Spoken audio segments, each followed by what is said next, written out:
In this video, we're going to be taking a look at each and every 5 threat in Marvel Crisis Protocol, having an in-depth discussion about them and ranking them accordingly.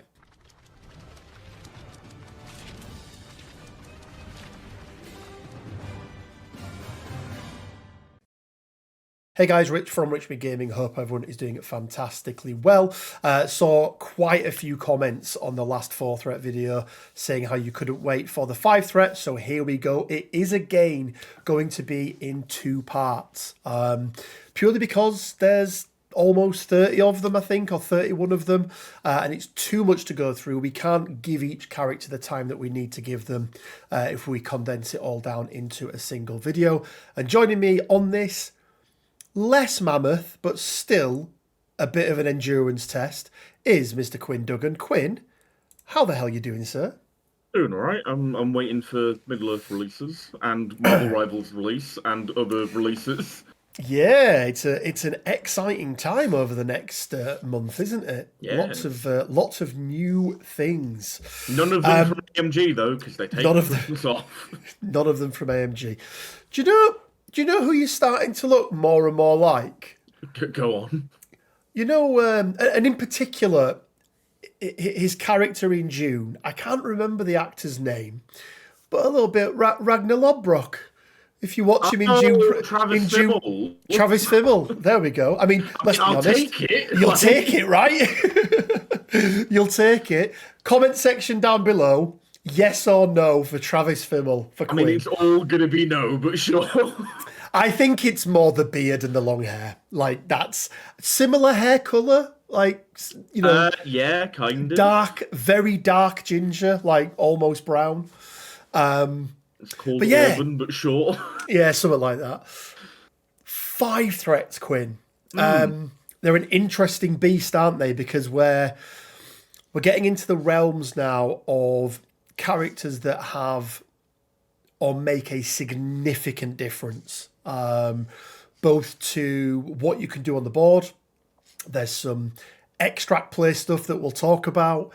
You know, being able to go 3 wide at 18 or 17, something like that. You're going to need some 5 threats in there. You know, there's a lot of leaders, as you would expect.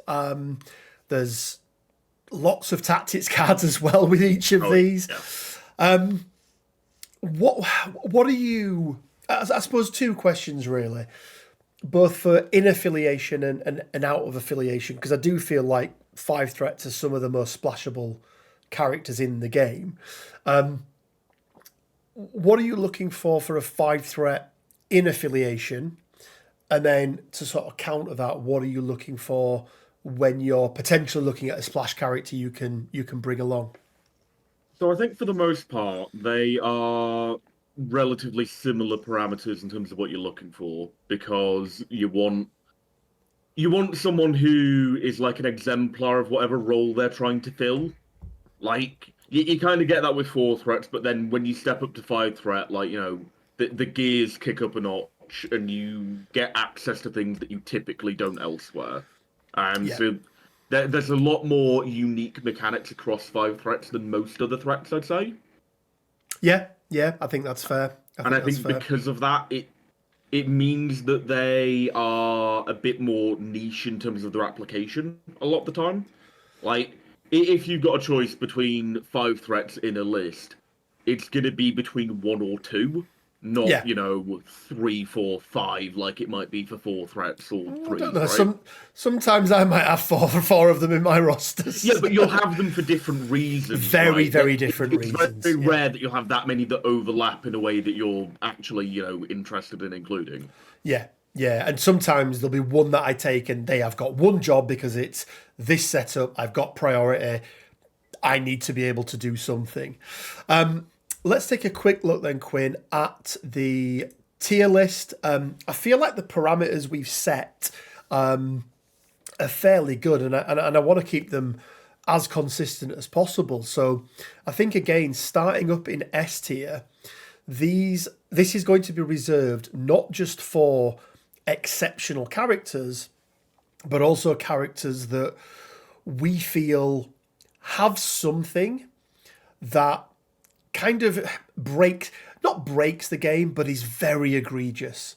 And when you combine that level of egregiousness with everything else that they do, it just doesn't feel balanced, and it feels like they maybe need to be brought down a peg or two. A tiers are going to be really good characters, absolutely, exceptional characters, splashed in places, taken in their own affiliations, but they don't, they go about it in a way that feels fair and doesn't feel egregious. So, they might be able to do one really good thing, but it's hindered and balanced by other things that are on the card. B tier are going to be absolutely perfectly fine. Nothing wrong with them. Really good, solid characters.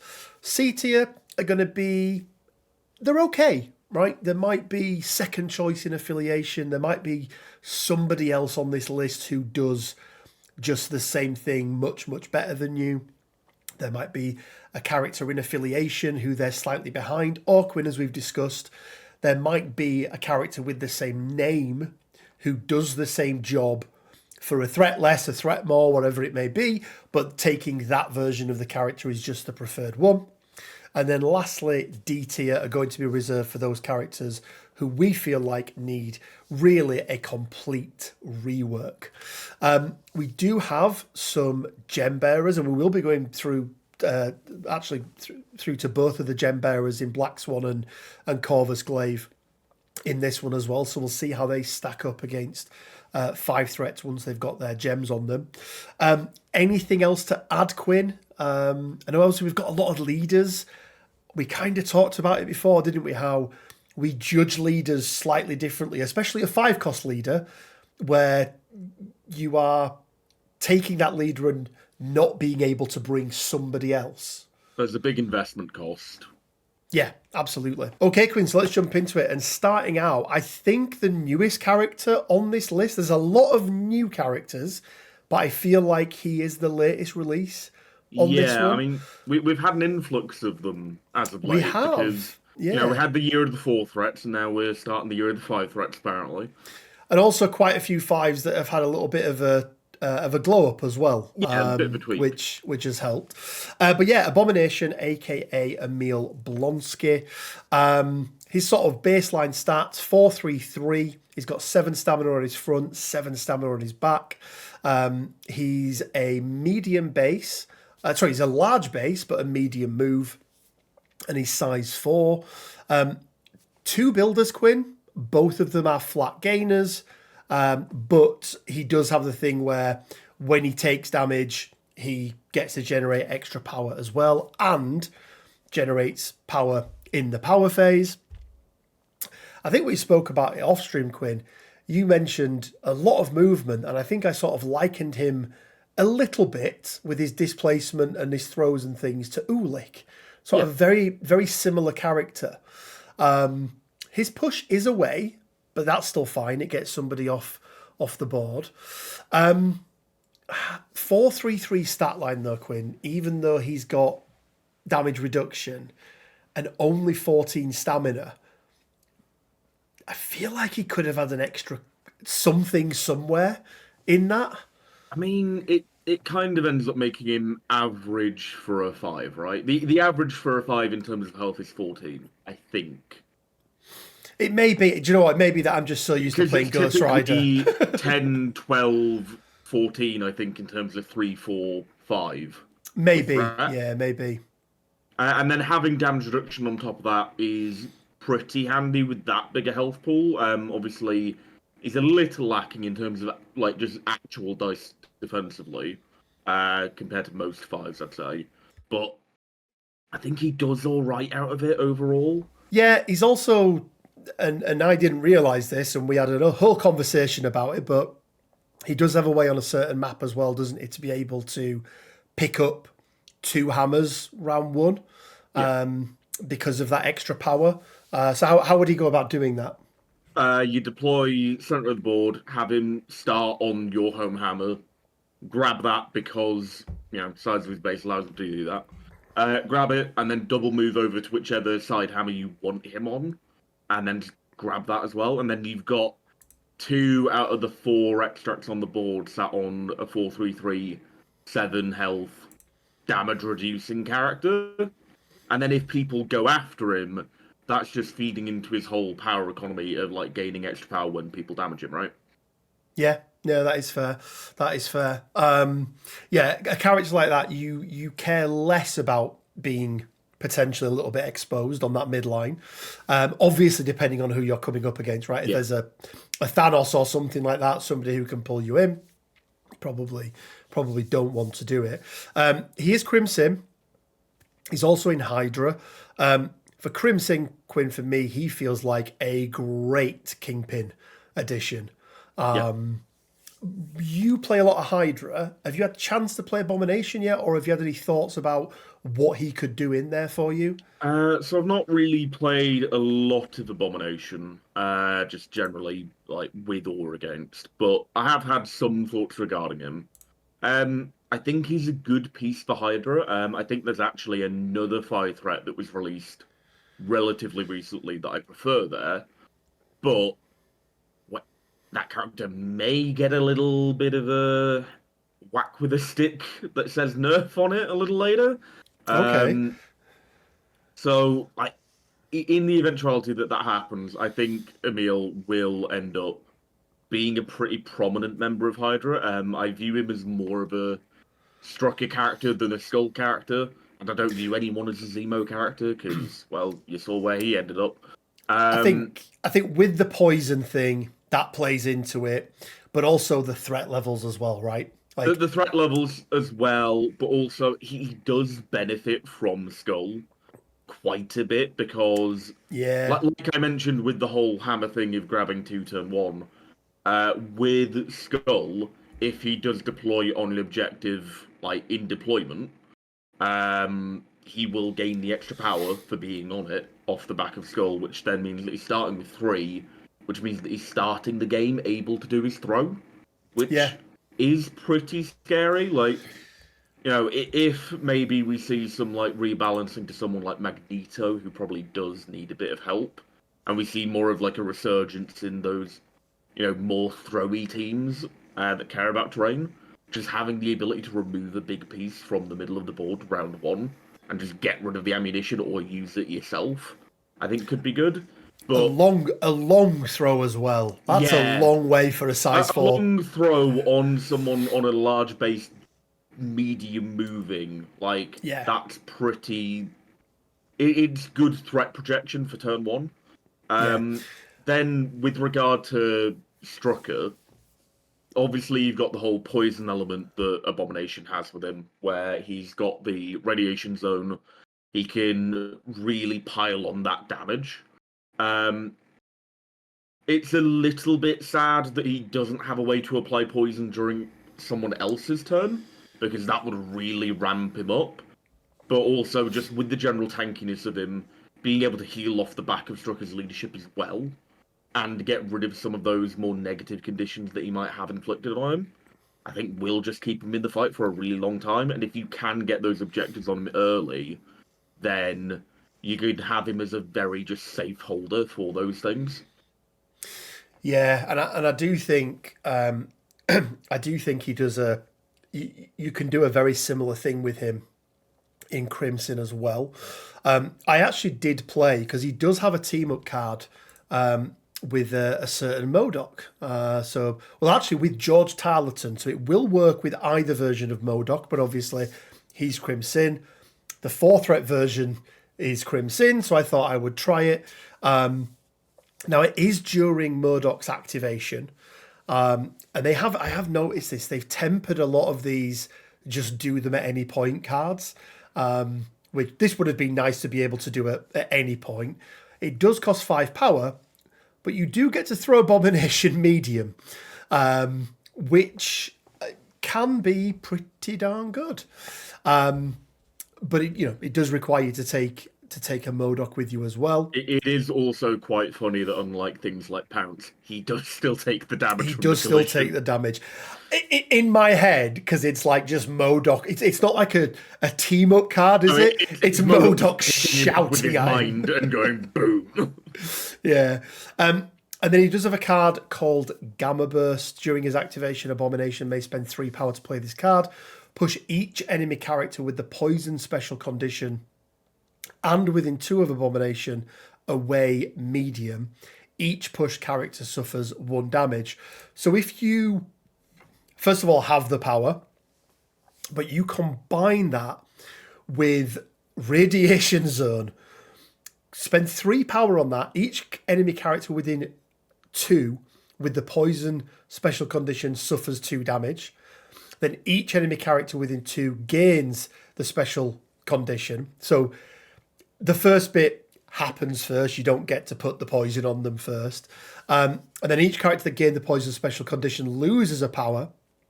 So you do that first. You make sure everyone's got the poison on them. If they've already got the poison on them, well, guess what? You're already doing 2 damage. And then you can do an extra damage with a medium displacement. Medium displacement is big. Like, it is absolutely huge. I mean, ironically, the one place he wants to be with something like that is on Gamma, which is quite apt. I do like that his poison shenanigans, whilst he doesn't have the ability to do it outside of activation. So if somebody ends a movement within 2, for example, or maybe attacks him, they gain it. He can only do it via the Radiation Zone or with his strike on a wild, or I think his Gamma Bomb just does it automatically as well. No, it needs to deal damage. There we go. So it does need to deal damage. But I like that he's not suffering, whereas with some of the other ones that we've seen, like Omega Red, they still suffer the damage. So yeah, I think I had fun with him, Quinn. Like I say, I played a couple of games with him, in particular in Crimson, under George Tarleton.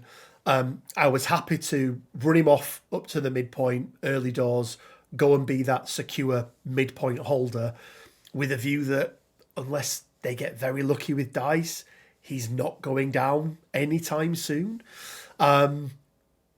He's a great bodyguard for Murdoch as well, because, for defense on physical, because that's really the only time you're using Murdoch for it.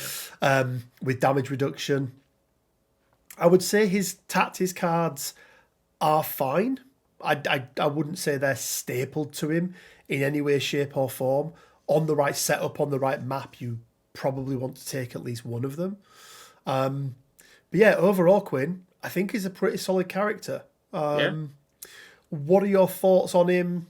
Where do you think he should go as our first 5 threat?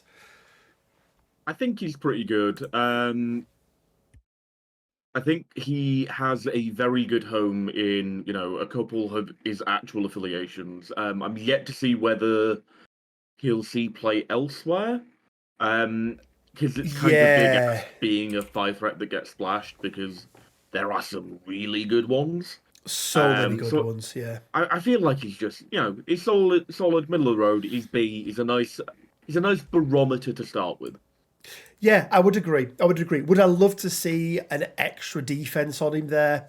Probably, or even be 8-7, something like that. But even then, I don't think that would do enough to get him out of B. Maybe if his card could be used at any point, then we're sort of getting into the realms of, oh, hang on a minute, there's some real uses for him here, outside of his own affiliations, and some mechanics there that you can play with. But yeah, I really like him, and I like the fact that he can generate enough power to do everything he wants to do. Like, it's quite nice. And Quinn, B is for Blonsky. Oh, that's a cop out if I ever heard one. Go on then, you do it. Big green guy, but not that one. You see why I went with Blonsky, can't you? Yeah, it's really hard. Do you know what, Quinn? It's not as easy as it looks. I don't think you appreciate the work I do. Peter Parker, Quinn, and I'm glad to say there's a lack of spider people on this list. It's much more my level of spider people on here. But this is Amazing Spider-Man. This is the second leader for the Web Warriors. Stat line 443, 6 stamina on his front, and he does only have 6 stamina on his back. But again, he's got other things that that he can do. Size 2. But the big thing for me, Quinn, with this guy off the bat is the fact that he is a medium base and a long move. Now, what does that mean? That means that he can do a turn 1 safe extract play. So he can walk up to the middle of the board, grab an extract that's in the middle, and then make a long move back and be safe, be out of the reaches of your Thanoses and whoever else are out there to be able to do things to hurt you. And whereas Blonsky, you don't mind him being up on the front and taking a couple of hits, it's fair to say, while Spider-Man's no slouch, he's got some good defense capability. You probably don't quite need as many punches or hits to take down ASM as you do Blonsky. So you probably don't want him hanging around too much. Depends on who's doing it, right? Because if it's someone who really suffers from witty banter. Well, yeah, that is true. God, that ability is so strong. Well, let's talk about witty banter, Quinn, before we get on to his leadership. So witty banter, if an enemy character within 3 of this character is attacking an allied character, so he is also allied to himself, this character may use this superpower during the modify opponent's step of the dice. So what's quite nice about this, Quinn, is the timing that it happens and the fact you don't need to pay for it until you've seen it. Very different to Dynamo. Dynamo you pay up front. But basically it lets him reroll one of their dice. Costs 1 power. Things about it are better than Dynamo. Things about it are not as good. Dynamo gets to reroll 2, but his costs 2, and he's got to pay it up front. Witty Banter only costs 1, and it's modifying the attacker's dice is the last thing that happens during the modification stage. So you've got all of that information to hand, haven't you? And as you say, Quinn, just stopping those wilds or whatever else it is they're doing to do some horrible things to you. Mastered Spider Sense. So whenever this character rolls dice, after the effect is resolved, he gains a power if he rolls at least one crit. And then he can re-roll any number of his defense or dodge dice. Just always. Like, he is the best Spider-Man at doing the dodging, basically.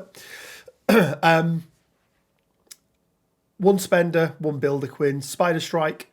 Range 3, strength 5, power equal to damage dealt. Momentum on a crit wild. After the attack is resolved, choose another enemy character within 2 of the target character. Place this character within 1 of the chosen character. The chosen character suffers a collision as if this character were thrown into them. So they're not thrown into them, but it's as if he has. He sort of gives them a little take that with you as he jumps past them, Quinn, doesn't he? Yeah. It's an interesting one because it's never optional, which is kind of like the whole beast ambush thing, right? Yes, it is. But at least you choose the character if there are multiple options within 2. But even then, like, he can suddenly end up very deep in the backline he doesn't actually want to be in. Yeah, and like you say, he can choose. There is a little kicker on the back of it. I suppose the only time you can guarantee you're not going to do it is if there isn't another character within 2. But yeah, I've never been a huge fan of this. First of all, I don't like the trigger being crit wild. Like on a 5 dice standard, and yes, he can boost it after he's done a web swing, right? He gets to add 2 dice to it, so it makes it a range 3, 7 dice builder, which is pretty good. But the fact that you have to do it, like, you can't make it a thing that just happens because it's a builder, but you should be able to choose. Like because if he was fighting, he's a 5 threat, and it's Spider-Man. Yeah, like he's pretty in control of what he's doing most of the time. Yeah, he is. He's pretty good, isn't he? Or well, in the comics and whatever else, he kind of knows what he's doing. Whenever a spider can, range 2, strength 8, cost 4, you get a medium advance after the attack is resolved, and then catch on a wild. After the attack is resolved, you may choose an interactive terrain feature of size 3 or less size 2 or less within 3 of this character and destroy it. The target character suffers a collision as if it were the terrain feature were thrown at it. You sort of mentioned this, Quinn, in the last video where you were like, yeah, Spider-Man grabs a fire hydrant or some bricks or something and swings it around with the web. Feels like a very, very similar thing. It's nice that you can choose the order, so you can choose to move or to catch first. I think it's fine. But let's talk about his leadership, Quinn, because I feel like there's a reason why you don't see this guy a lot. Well, it's because In the Web other Warriors. Web Warriors leader is S tier and needs nerfing into the ground. Yeah. So, friendly neighborhood spider team. Once per turn during an allied character's activation, it may spend 1 power and choose an enemy character within range 2. The chosen character gains the slow special condition. If the chosen character already had the slow special condition, place it within 1 of its current position and remove the slow special condition. Why do they need to remove the slow? Like, I don't feel like it needs to remove the slow, because then you're like, well, I'm placing you within 1, so I'm getting you off a point, but it makes it that much harder for you to get back to where you want to go potentially. But yeah, even from like a theme perspective, it's a bit weird, right? Because slow makes sense from the standpoint of, you're like webbing them up, right? yeah. But the movement, are you taking them off the web? Because then why does that end up with you controlling where they're moved? Like, It just feels a little weird. And to be fair, Quinn, his leadership is probably the weakest part of his card. oh, but If by I'm far and away, if I'm yeah. being brutally honest, and again, it's why you don't see him played, or you don't see ASM Web Warriors played a lot. I feel like you definitely see this guy, Quinn, in Defenders more than you do Web Warriors. So yeah, character Quinn, I would say okay. Got some good things. Witty banter is amazing, right? It's the gift that keeps on giving. Again, in the right setup on a D map, it has less value and whatever else. I'm going to say, Quinn, a very poor leadership. Not the worst in the game. There's actually, he's on this list. We're not going to get him today, but he is on this list. But how do his tactics cards look? Because he does have access to 3. All of them are generic Peter Parker. None of them are ASM specific. I mean, Cleanup, Agent Venom, like we spoke about it before. We don't need to speak about it anymore. The Cat and the Spider is a great card, but this is not the version of, because he can do it himself already.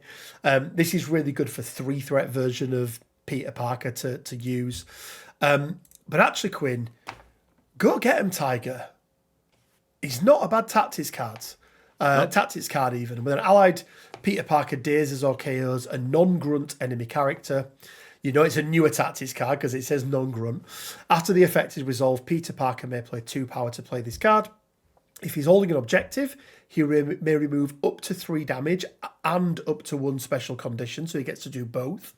And if he's not securing an objective, he may advance short. I feel like, unless it's a very niche situation, Quinn, one of those is going to be much better most of the time. 3 damage in a special condition. But as always, it's where you are in the game state and everything else. I think it's fine. I think it kind of falls into a little bit of the Abomination cards where it's like, if you need a 10th, it's okay to take. But it's not stapled to him, is it? At least for the most part, this card isn't super crisis reliant. Obviously, you need to have an extract you can pick up and secures you can stand on, which is most of them. But I feel like Abomination's thing really is only a card that you ever see played on those more clustered scenarios, right? Yeah, yeah, absolutely, absolutely. And again, I feel like because I often find Quinn, it's not even just a 10th card now in my roster. I'm often looking for a 10th and a ninth card as well sometimes because I'm like, ooh, there's not a lot of good ones out there. Yeah, weirdly, as a leader, not very good. As a character, he's one of 3 characters in the game, Quinn, who can just off the bat without needing anything else, just walk up, pick an objective, and come back. And I feel like that does win him some points. Definitely sees a lot more play in what's the word in defenders, Yeah. especially when you've got him on one side and Namor on the other. Like, what are you gonna do? Has All Webbed Up gone now? No, All Webbed Up still exists, doesn't it? I wish it had gone. Yeah, Good so Lord. it's another way, I suppose. There is some synergy with All Webbed Up and this card as well. Sorry, and his All Webbed Up leadership as well. gives out the slow. I mean, it means that on a more spread map, you can gain the benefit of All Webbed Up on characters that maybe weren't close That enough are not there. in melee. Yeah, that are not there. Yeah. But like, would you rather that or just all the rerolls in the world? All the rerolls on the world is very good. ASM Quinn, he's a bit up and down, isn't he? I think the things that are going for him, good in defenders, witty banter's really nice. His tactics card is fine. Very poor leadership, but he does have those turn 1 extract plays. I'm going to say, Quinn, even though he does have another leader in his way, he also does have other characters in his way. He still has a very niche role that he can fill in defenders, and he does it absolutely fine. Witty banter is, again, just the gift that keeps on giving. I think he's B, and I think he goes below Abomination for me.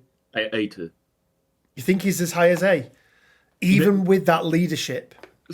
I don't care about the leadership. Like, because you have an S tier leader already in the affiliation, his leadership becomes a non-issue because you're never taking him for that reason. But the fact that he's a midline extract grab puts him in an automatic. Yeah, do you know what? Like that's just, you can't put someone with a safe midline grab turn 1 not in A. That is fair. It is huge, isn't it? It is absolutely huge. It's huge, and also you're then putting on a very defensible chassis to like just go, okay, you've caught up to me. You're going to hit me. I'm going to re-roll as many of my dice as I like, and I'm going to make you re-roll, and I might even gain power while you do nothing. Yeah. No, that is fair. That is fair, Quinn. An A, Quinn, is for, if you say amazing... No, A is for arachnid-based superhero. Nice. Okay, Quinn, next up is Aldrich, Odin's daughter, a.k.a. Angela. 4s across the board, 6 stamina on the front, 6 stamina on her... Is she 6 or does she go up? No, yeah, she does go up to 7. Yeah, 7 stamina on her back. Size 2, medium move, long base. Sorry, medium base. Medium move, long base. Medium what that looks like. Medium base, long move. So back-to-back characters, Quinn, that have the ability to go and pick up that midline extract and pull it back. But the difference here with Angela is she does generate 2 power a turn. So if you do find yourself in a situation where you're on something like hammers and then a pay to flip, for example, she still has the power to be able to get back, or has the movement to be able to get back to your backline or one of your backline secures, and pay the power to be able to try and flip it as well. Size 4 throw, it's only medium, but it only costs 2 Quinn. Living ribbons, and obviously the most important part of this is you can't place your movement tool over her when you move. Like, that's a thing. But it stops her opponent targeting when they're targeting with their attacks.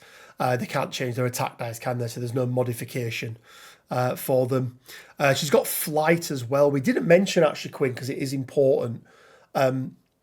Peter Parker has wall crawler, so whilst there could still be some situations where going to get that midline extract could be hard, with wall crawler and with flight, it makes it that much easier.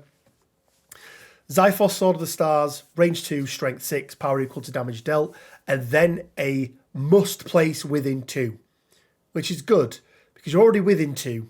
So you can just place exactly where you are if you don't want to move. It always happens and it's not on a trigger. It's nice.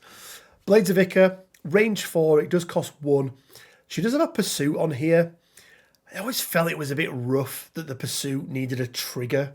Because it's 5 dice. Yeah. And costing 1. If it was a 0 cost, then the trigger I'd have been okay with. But I'm the kind of player that would always simply do the move rather than take the risk of the Blades of Ica. Absolutely. Absolutely. Yeah. Heaven's Wrath, this is one of those other spenders that gets better depending on the scenario. With this one, you add dice to the attack roll equal to the target's size.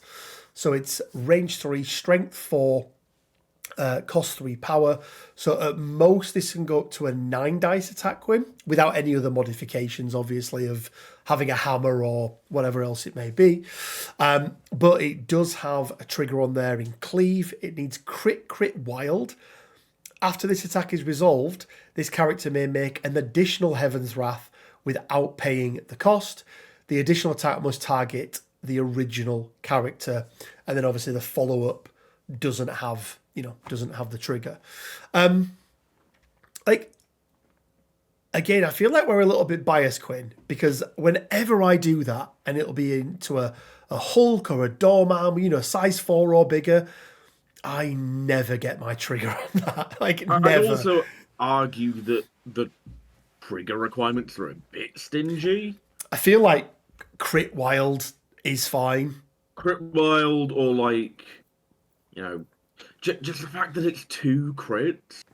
Crit hit wild? It kind of makes it feel like a win more attack, because if you've already rolled 2 crits, you're probably doing all right in general sense of the roll anyway, right? Exactly. Yeah, exactly that, Quinn. 2 crits. Well, 2 crits and a wild, so you've already got a minimum of 3 results, plus then maybe a couple more. Yeah, it's. I feel like it is overcosted in terms of what she needs to be able to get that follow-up attack. Especially because against say 80% of the roster, it's 1 die more than the builder with no power gain and no placement for 3 power. And that's the thing with Angela. In most situations, her builder is better, just because of that. Unless they are, I would say, size 4 or bigger, Quinn. I mean, yeah. I feel like this could also be an extra. I think it could be like a 3-5-3. Yeah, as well with a 5. I would not be opposed to that going up a little bit, but we're kind of splitting hairs because the rest of the kit is really good. Yeah. She's also, Quinn, an angelic assassin. Pay 2 power, reactive ability. If this character dazes or KOs an enemy with an attack, now that's important that it is with an attack, this character may use this superpower. This character immediately advances short, then makes a Zyphos, the Sword of the Stars attack. This superpower can only be used once per turn. Now, there's a few things with this, Quinn, isn't there? Already sort of emphasised that there. It has to be an attack. Doing it with her throw isn't going to trigger it. You also need to make sure that you have the power available before the attack takes place. Because if you daze somebody with her builder and you do 4 damage, but you've got no power, then she doesn't have the power to be able to pay for this in the window that it sits, because it happens immediately when they're dazed or KO'd, which is before the power generation after the attack is resolved. I think we spoke about it with X23, didn't we? Because that's an identical one there.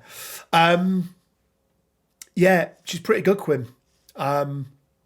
Stiff competition in Asgard, but because of her, well, now unique ability within Asgard to be able to do that midline extract play, still, I think, is pretty good.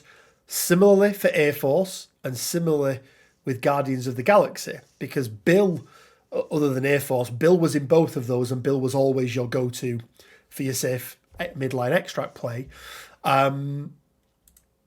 Yeah, she's pretty good. She's all right. When she rolls. Yeah, but she never does, so who cares? Do you know what? The last few times I've played with her as well, even though she's fours across the board, she always seems to fail the pay to flips when there's just her there. Like, it's absolutely brutal. Yeah, doesn't bring a tactics card, Quinn. She did bring some, but they were Guardians of the Galaxy cards, not or maybe an Asgard one as well. But Bifrost, I think, was in that box. I think Bifrost, and then I think it was Lovable Misfits is the card that she brought. Yeah. But yeah, I mean, we've already kind of established, haven't we? If you can do a safe turn one midline extract play without any outside assistance, you immediately become a splashable character for affiliations that don't have that. She has the bonus of the extra power, meaning that she can then do other things as well. It means that she's still online with a Blades of Icar and a Odin's Daughter's Might the next round and things like that, or do a pay to flip. Do you think the extra power puts her above or below Spider-Man in terms of what she does? So I think it's less about the extra power and more about the general kit the two of them possess. Because they have very different focuses as characters. ASM is a very defensive character by nature. Yes. But he also, expands that defensive bubble to his teammates if he's in range of the enemies. Angela is more of a brawler character. But I think, personally, I would rather have the person I'm sending off to go grab that extract and do the safe extract play be as safe as possible throughout the game, right? And because of that, I favour ASM in that role. But also, it is very much dependent on what you're doing and what you're building for and what gaps you may be looking to fill in addition to having safe extract grab, right? Yeah, I feel like ASM brings a little bit more tech with him that Angela doesn't, right? He does have access to a card. He's got access to 3, but really it's 1. He does have that witty banter that he can do.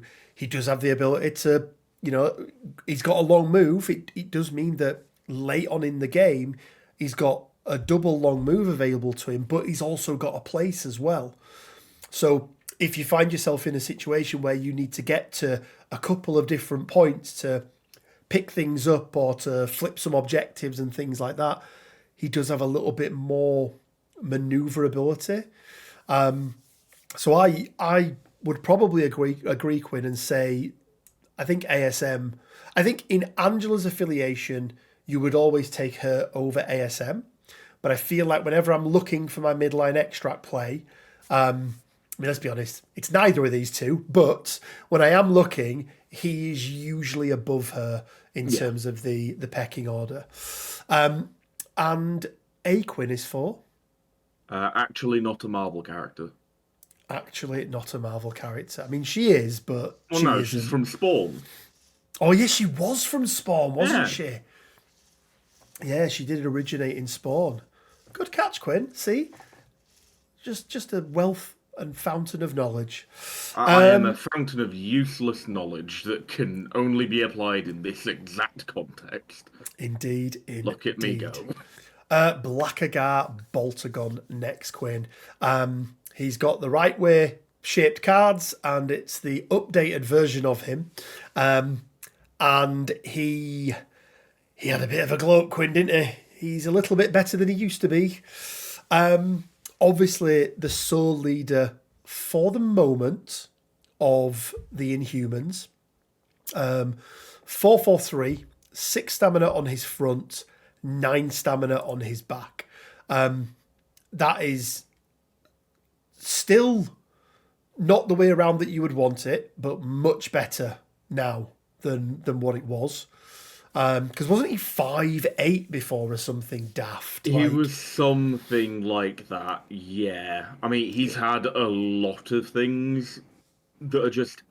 They're not major changes, but they're just little numerical tweaks that really help him along. Yeah. Still don't like that he's 3 mental defense. How is the guy that has spent his entire life like suppressing and like coming to terms with himself that he can't even talk because he would just explode people around him? Not like even talk, he can't even like sigh. Yeah, exactly, because he would just... but he doesn't have the mental capacity to, you know... I don't even think he's allowed to sneeze, is he? Could you imagine if he sneezed? That'd be like the Ice Age. Like, it would just be like a meteor hitting. Yeah, he's a bit deadly. Small base, medium move, size 2 as you'd expect. Energy Bolt, it's quite nice actually, Quinn. Range 4, strength 6 with a pierce is pretty good. And the built-in reroll because he is an Inhuman. Because he's an Inhuman.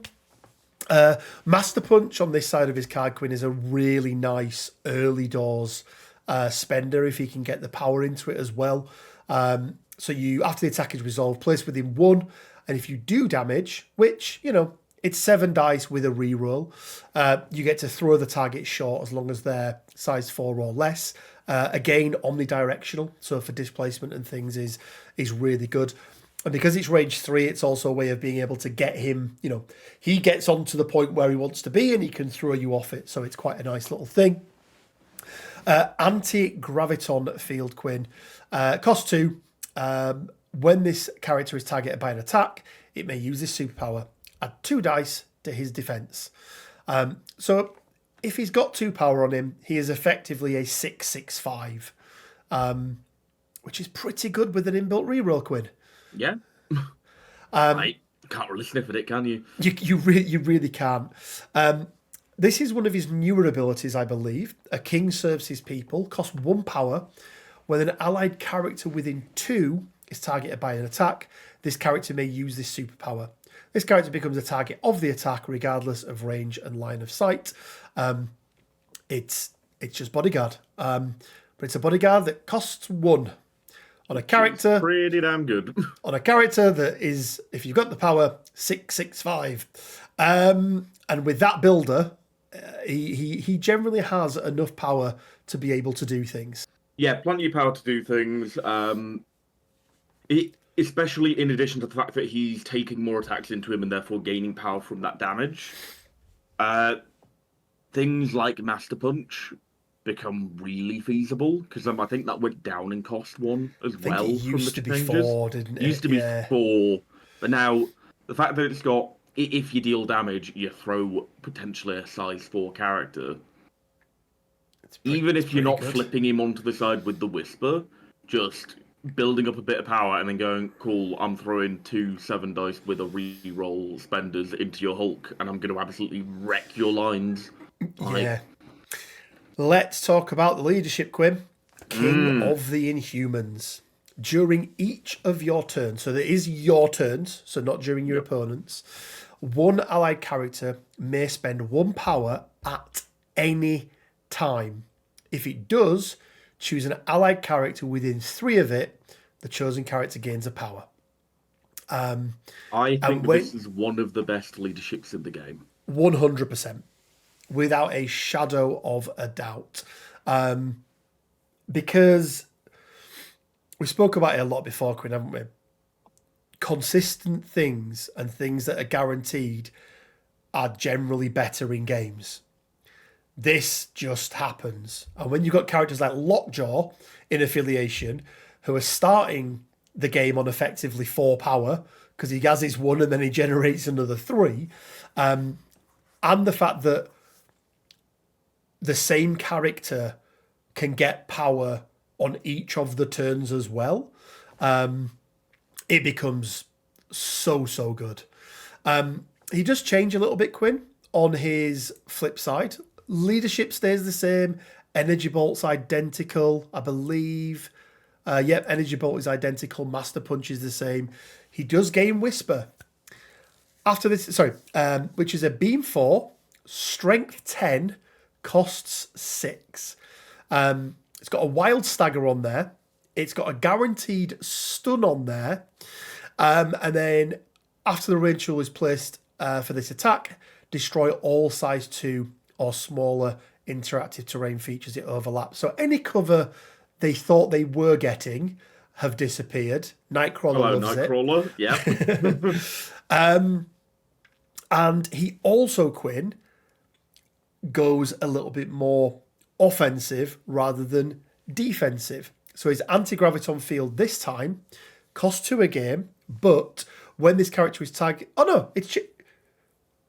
No, Ignore me. So what you're thinking of is... Was his old card, where he used to have... His old card used to be a 5-dice builder, I want to say, but you could pay 2 to boost it. Yeah, I think it was. So ignore me. I'm completely wrong. It's fair to say, Quinn, that we know Ron already did well with Black Bolt, even in his old form.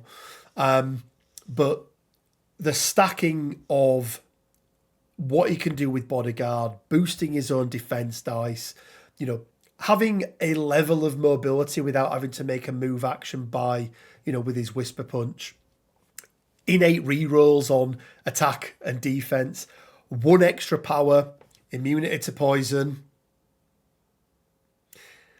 We'll say it for every single one, won't we? Every single one. Where's Terrigen Mist? But then the icing on the cake of that leadership, it's very good. He's very good. And I will say, Quinn, he does it all in a way that doesn't feel egregious. No, in no way does he feel egregious. You can... yes, he's got a bodyguard, but you can very easily displace him, right? Somebody walking up to him and spending 2 power and he can just make them, toddle off along the way. But I really like him, Quinn. I think he's really good. As you say, one of the best leaderships in the game. And the fact you can use it at any point, it's not like at the start of your activation or something like that. You can use it as and when you need it rather than having to go, right, well, I'm going to put a power on it now just in case he doesn't get the one that he needs from, his builder or whatever it is. It's like, no, I'm going to do my builder, see if I get my 1 power. I didn't. Right, I'm going to move one over, now do my throw or do my spender or... And it's something that's relevant throughout the entire game because there are so many situations where you'll do an attack and you'll be 1 off gaining the power you need to potentially do something else that massively helps your game plan. Yeah, and just being 100%. Able to turn around and go, can I borrow that? Thanks.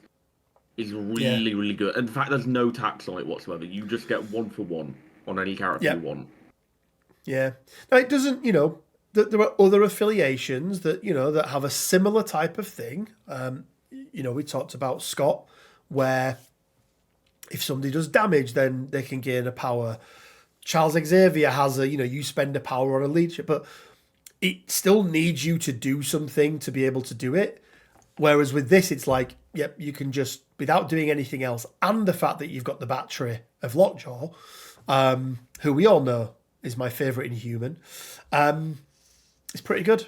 It's going to be interesting to see what, I'm assuming it's going to be the King Black Bolt, right? The new version of him. The King Black Bolt? What's his name? Yeah, no, because there's a new version of him coming out, isn't there? Yeah, there's a new version of him. I'm not sure what it's called. Yeah, I wonder if they're going to give him a title of King. I suppose King of the Inhumans. He's already got it on here, hasn't he? Yeah, that feels like Black Bolt Unleashed, because I'm assuming he's going to be a higher threat and just going to be a purely attrition focused piece. I feel like it's going to be the difference between the original Thor and the new Thor. like something like that. Hopefully nowhere near as egregious, but well. No. Where do you think he goes, Quinn, on our list? No tactics cards, that is worth saying. That he brings himself. He's got to be top of B for me because he's not a character I would ever splash or I've ever really seen splashed. Yeah. But he's the pinnacle of what you want a leader to be, right? Yeah. Incredible in affiliation, but like not really seeing much outside of it. And I do think that a 5-threat character, their ability to be splashed is much, much harder as well, right? Yeah. Like it's a lot harder to be able to do that. And B Quinn stands for. I mean, it has to be one of the worst names in Marvel Comics. It's Blackagar Boltagon. It is bad, isn't it? It's so bad. Like, it's incredibly lazy. Is Blackagar Boltagon better than Benjamin Poindexter or worse? No, because at least Benjamin Poindexter had some degree of thought put into it.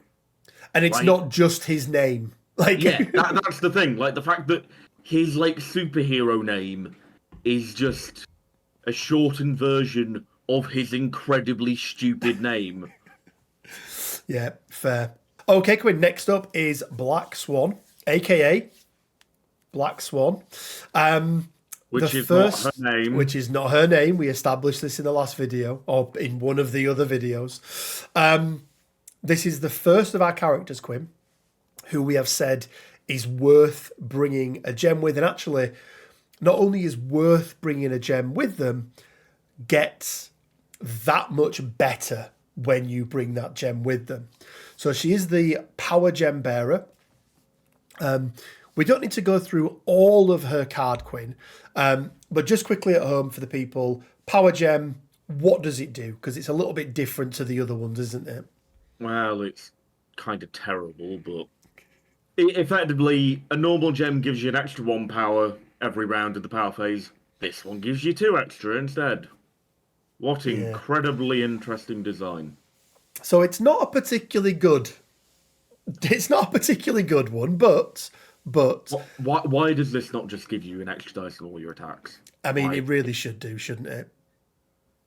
It really not even that hard to balance. Like it's an extra dice. Yeah, especially for 1 threat more as well. Like it's easy, going from a 4 to a 5, having a 5 dice builder to a 6 dice builder. Is that so bad? Like that's normal. Exactly. Yeah. We ranked her as a 4-threat Quinn down in C tier. She started in B, and gradually as the videos went on and we started putting more and more ahead of her, she did move down. Why do we think with the power gem, what is it in particular that turns on for her, and what does it mean she can do that she can't do at the beginning of the game? First thing that comes to mind is turn 1 charge, right? Yeah. Not only turn 1 charge, but turn 1 charge with the I-beam, which does the auto-incinerate, which is really good.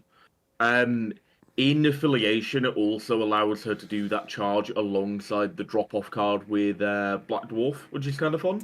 It does indeed. Beyond that, more easy access to the spender, which is very good. It's a very good spender, isn't it? More power for, is it Midnight Field that's the Midnight Field cancellation? Yeah, Midnight Field. And then also more power for the is it Psychic Suggestion, the Green Goblin leadership? Telepathic Suggestion, but yes. She really doesn't want you to roll well, does she? No. Yeah, it does turn a lot of things on for her. And I think we both agreed, didn't we, when we looked at this character? It's a character I haven't looked at for a long time until the 4-threat videos, and actually you start to look at her and go, well, hang on a minute. With a gem, she becomes a 5-threat. She's still 4/4/3. The one thing is obviously she's still a 6/6, which is, I mean, I know we've had a couple of characters already that, have got 6 stamina on the front. But even so, 6/6 is still under the sort of average, if you like, for for 5 threats. But I mean, she just wants to murder things, doesn't she? Yeah, And that is extra power. entirely her job. Yeah, and she's pretty darn good at it. So she was Quinn, without the power gem. Where do we think she goes with the power gem? I think she's a B tier. Like, Yeah, she's all right. I think that's fair. She's definitely a character that I think I'm gonna have a look at her and see what she can do, see what it feels like. Desperately needs an update to that card. The power gem should just give +1 attacks to all your rolls, right? It's the equivalent of carrying a hammer. Power gem is just worse soul gem. Like, yeah, they do the same thing, but one of them does it much worse than the other one. It's the difference between having the access straight away versus having to wait. But even so, but like you wait and then you get just so much more for it. Like, yeah, man, absolutely. and even the soul gem isn't good. Like, no. Okay, Quinn. On to one of my favourite characters in... Oh, sorry, I do apologise to Black Swan. And B is for Quinn. wow. Eye lasers. Bois. Is that bois. the universal term for eye lasers? Just bois. You see that written down all the time in comics, I'm sure. Fair. Absolutely fair. Now we can get on to one of my favourite characters in the whole of Marvel, not just MCP.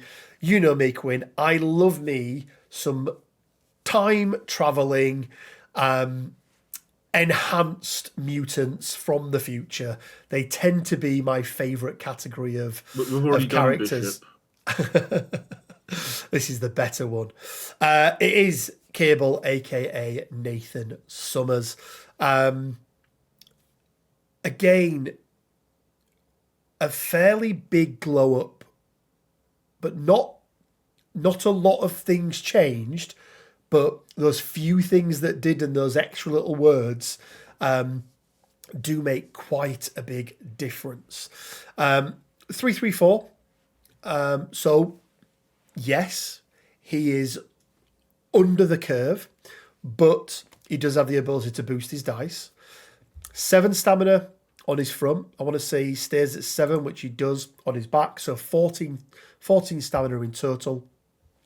Now, he is a medium base, and he does only have a short move, but body slide by 1, spend 2, range 2 place. It's quite nice. Plasma rifle, 5 strength. No ability to increase that strength. I still swear AMG stole that from me and put it into the Sentinels. But if your opponent or if the character you're targeting is within range 3, you do get to reroll up to 2 dice in the attack roll. And why are you rerolling, Quinn? Well, on a wild, you get to do an incinerate. He also has, if you're going to have a terrain throw, you have it like this. Spend adjustable X. cost is lovely. Spend X, throw Y. Range 3, medium. If it's size 3, you spend 3. If it's size 1, you spend 1. Worth noting, because he is an Avenger, he's quite good under Steve 1. Don't use this as your first thing, because you can't reduce the cost of it, but it is still a superpower. So just as a little tidbit there. Let's talk about Wetworks, Quinn, because this had a fairly good upgrade, I would say, from what it was before. It's still quite generic, right? Roll a dice, but it does have a little kicker on the end. So Wetworks Affiliation X-Force. Each allied character may reroll 1 die in their attack rolls once per turn, including failure results. If they do and the enemy character is within 3, the enemy character does not benefit from cover during the attack. It's almost like they read his leadership and went, we're going to make his leadership the best it can possibly be for him. Because all of a sudden he's gone from a range 5 character to a range 3 character. But, re-rolling, if you re-roll 1 and you get rid of a failure, re-roll into a success, and your opponent did have cover, then it's quite nice. I feel like they could have given you the cover thing without the requirement of having used the reroll on that attack. Yeah, if you're within 3, they don't benefit from cover. It would have Yeah, been quite right. nice. Would have been nice. Wouldn't have been particularly game breaking or powerful, I don't think. And how many do nearly all X-Force characters have a range 3 attack? I feel like most of them do, right? Well, I'm fairly certain all of them have at minimum a range 2 attack. And that's my point, is that Yeah. so range 2 will get rid of most cover, but there are still a couple of characters who would still benefit from Refraction, cover. other various things. Yeah, Refraction, Rocket, your favourite Trash Panda, who has the same builder as this guy, pretty much. Not pretty much. It's nowhere near as good now, but he did used to have it pretty much. Gains an extra power during the power phase, Quinn, which just means he gets to turn all of his things on much easier. We already mentioned extracting Avengers. Safe extracting Avengers, which is very nice. Immunity to poison. Yay! I feel like the place where you really see this guy, because I still don't feel like X-Force. I don't think X-Force are quite there as an affiliation yet, are they? They're really not, but they feel a little half-baked. He is an Avenger. He is a New Mutant. He is a Servant of Apocalypse. He is in Avengers, New Mutants, Servant of Apocalypse, Uncanny X-Men, and X-Force. So he's got into that I have 5 affiliation categories. And yet the one he leads is the one he's seen least in. Like, that's how you know that a leadership probably isn't too good, AMG. It's still not great, is it? It's still not great. Why can't it just be Miles, but Also, from a team tactic card perspective, Dirty Work should give VPs. I can't believe they haven't changed that at this point. Yeah, I mean the only good tactics card they've got is Cat and Mouse. No, they've got the what's it called? It's not Xavier's Dream. It's the other one. The one. Have they got another one? Have they? Yeah, when someone of a higher threat hurts someone of a lower threat, all your dudes can pay to move towards them. Better Tomorrow? No, it's not Better Tomorrow because that's the Miles and Thingy one. Search for required affiliation. Bishop's pack. Preserve the Dream. Preserve the Dream. I know there's something about dreams. Yeah, when an enemy character targets an allied character with an attack, if it has a higher threat value than the allied character, any number of players spend 1, and they get to advance towards the attacking enemy character. Yeah, I mean, it's Avengers Assemble, but out of turn. But you have to move towards, so it's like it gives and it takes. I suppose it's also conditional on your opponent doing something. So, but it's still pretty good as cards go. It exists. It exists. Maybe it's slightly better than it exists. More than exists, I think. This guy's home is Steve One Avengers, though, right? Steve One Avengers, Uncanny X-Men, still, I think. Yeah, he's still pretty good in X-Men. Yeah. And potentially New Mutants. Yeah, I haven't seen him played in New Mutants. Would be interesting because obviously the one thing that he doesn't have is a huge amount of mobility and being able to get him. And now he feels like he wants to be a little bit more up close and personal. Being able to do that out of activate or out of his activation for just 1 power, I think it is. Feels quite nice. Like I said, great throw, decent builder. Arcanison, I feel like he is really there to spend his power on telekinetic shields.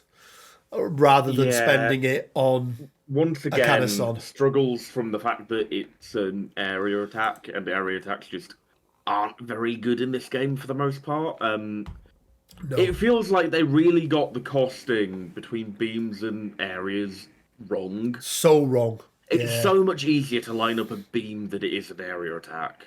Like, yeah, yeah. Where do you think he sits, Quinn? Where is he sitting for you? Let's talk about Servants of Apocalypse, actually, because he's one of the highest threat characters in Servants. He may be the highest threat character in Servants of Apocalypse, Standard actually. Nova Oh, Cassandra is Nova's in there tied, as well. but yeah. Yeah, yeah. Yeah, how do you feel he plays in Apocalypse? I don't love him there. He makes a pretty good war, but Yeah, that's fair. he's not great. No, That's he's fair. not great there in the ways that I've seen it best played. Yeah, Obviously, if you go more down the attrition route, I'm sure he sees a lot more play. yeah. Not really a character you're going to see splashed. Like, Nah. he needs to be in his given affiliations to help turn him on. Still a significantly better character than what he was. I would argue he was, he would have been in D tier probably. He, Quinn, he was wouldn't he, before? straddling C and D, right? Yeah. Where do you think he goes now? Whereabouts do you think he sort of sits? Although to be fair, I haven't gone first yet. So for me, he's probably in that B tier. I don't think he does enough to get out. As you say, weird that the worst affiliation for him is his own. Really need to look at that. AMG. I would say he's either side of Abomination, probably. I think he's just above Black Bolt. Oh, you think he goes above? Black Bolt has a much better leadership, but because he's so limited in terms of where he can be played, I think that He's is he's the edge one to place, Cable. isn't he? Yeah, he's one place. He's exceptional in that one place, but at the end of the day, it is one place. Yeah. Whereas Cable is good in like what, 3 factions? Maybe 4? Maybe 4 with Servants and New Mutants. So, yeah. And let's be honest, if you're playing X-Force, you're taking him as well, right? Well, Like, yeah, but then you're playing X-Force, so that's a whole different problem. and Weapon X exist. And Uncanny X-Men And exists. Uncanny X-Men. And New Mutants. Anyway. And every mutant faction. And B Quinn is 4. B is 4. I'm not going to do Body Slab by 1 because that's boring. That I'm going to is do boring. B is for Big Muscle Man. Big Muscle Man. He's Okay. got some right pecs on him, hasn't he? He does. Yeah, he is quite jacked, isn't he? To say the least. Okay, Quinn. Next up is going to be Captain Marvel Cosmic Avenger. A very interesting character. Comes in the Earth's Mightiest core set, so she's from the second core box. And she's the character that teaches you all about transform. And I will say, props to AMG, that some of the basic fundamentals of the game in terms of like how does transform work, how do grunts work, those sorts of things, they did do a pretty good job of including them in the core box. She has 2 cards effectively, Quinn, doesn't she? One where she is not in binary form, and the other where she is in binary form. Falls across the board, 7 stamina, medium move, short base. Short base, small base. I don't know why I keep saying short and long I bases. want to know what these short and long bases look like. Yeah. Photon blast, pretty standard. Again, like other characters don't need the wild for the pursuit, but it's on there. I feel like it didn't need to be on there. Sonic Boom is going to be another 0 cost. And it's going to be power equal to the damage dealt as well. 1 energy, 1 physical. Enhanced energy absorption. This works in energy and mystic. It's the reverse pierce. It's going to work in exactly the same way as we spoke about with Bishop. It's going to be for every wild. You're going to get a power for every one of those wilds, but it does not work in physical. That's the one that it doesn't. Now, the difference between this version, or one of the big differences, Quinn, is that binary form is forced upon you, isn't it? If at the start of your activation you've got 6 or more power, she transforms into Captain Marvel, Cosmic Avenger, binary. And then lastly, when she takes damage, she's going to gain an extra power. Immunity to poison. We're just going to leave a pause in there for each of them. And incinerate, which is pretty good, Quinn. But let's have a look. It's better than immunity to poison these days. Yeah, let's have a look at her other side, because this is where she starts to get a little bit more interesting, isn't it? So binary blast, it's going to cost 1. You push the target short. Range 2, strength 6, incinerate on a wild. Warbird is a pretty darn good spender. 3/8/3. After the attack is resolved, placed within 2 of the target.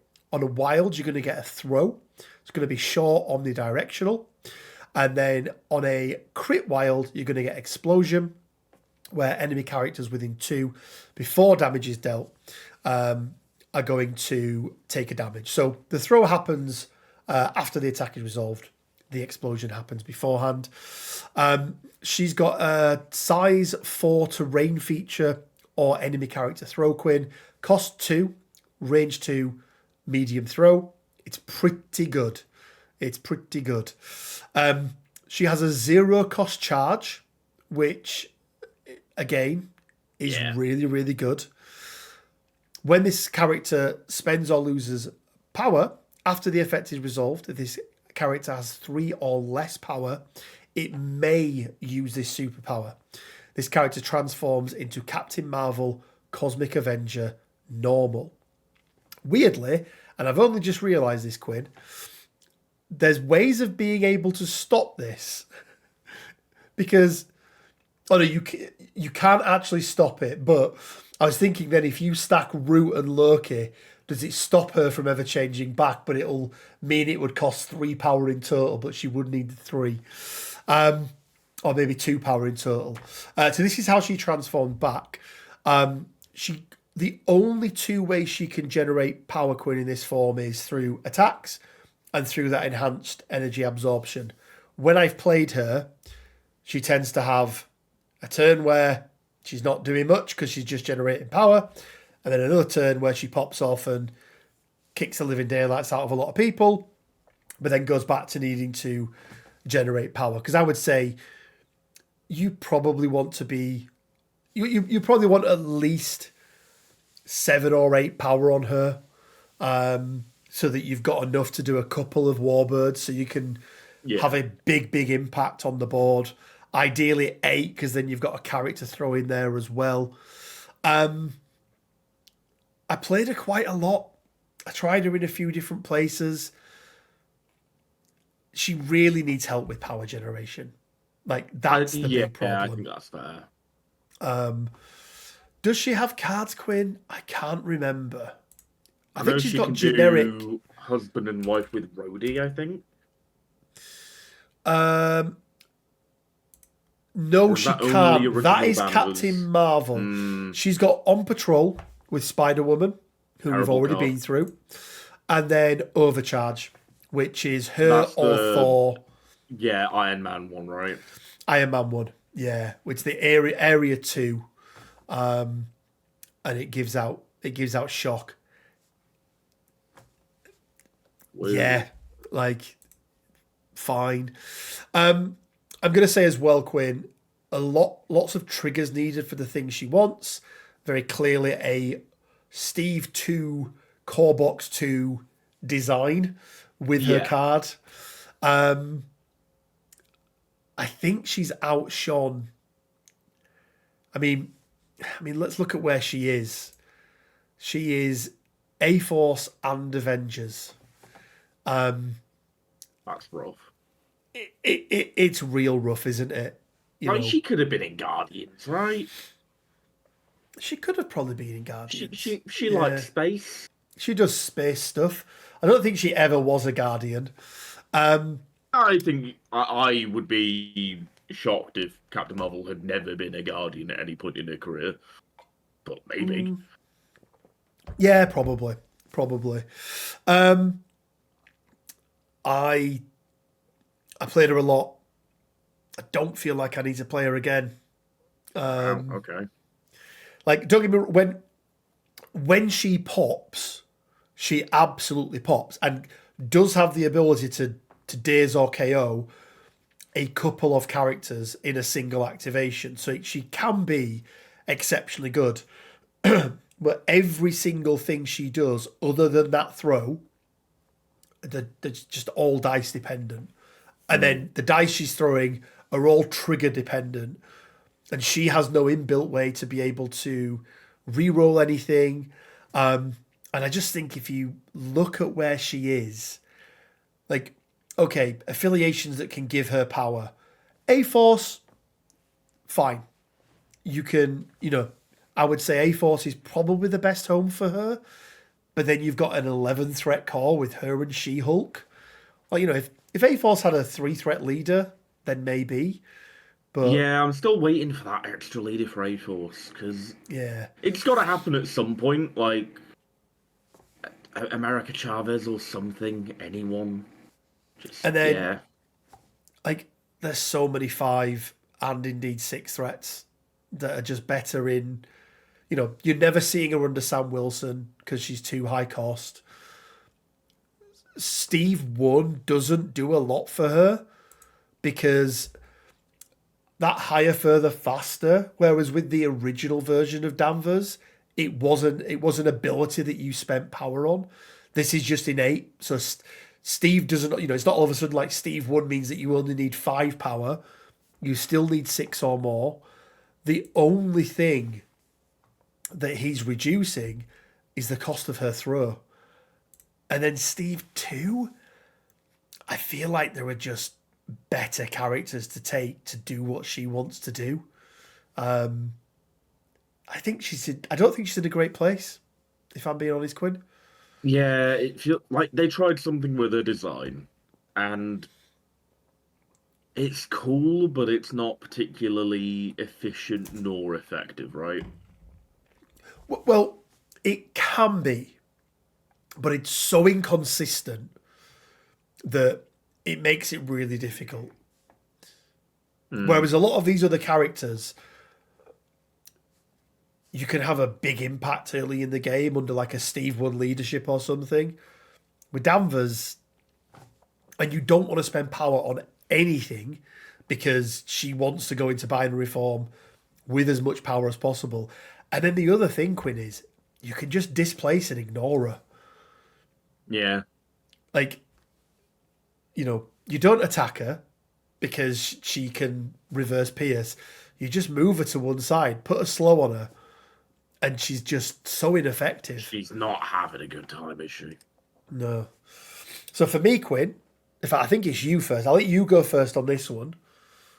I think she has to go in C, right? I think she is. She needs a little bit of something to help her out, and the leaders that she's under are definitely not it.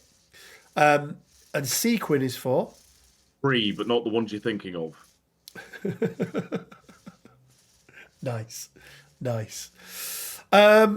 Cassandra Nova Xavier, Quinn, next, aka Cassandra Nova, twin, AKA sister to the worst brother in the world. Sister to the worst brother in the world. I tell you what I did see the other day.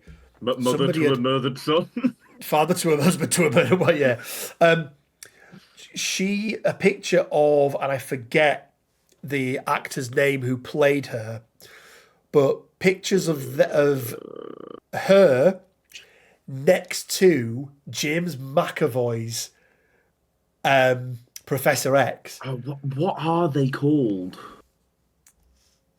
I can't remember the name. Is she a they or a her? I can't remember. If I've misgendered, I apologise. It's Emma something, isn't it? Because she played Princess Diana, didn't she? They, Emma, sorry. Emma.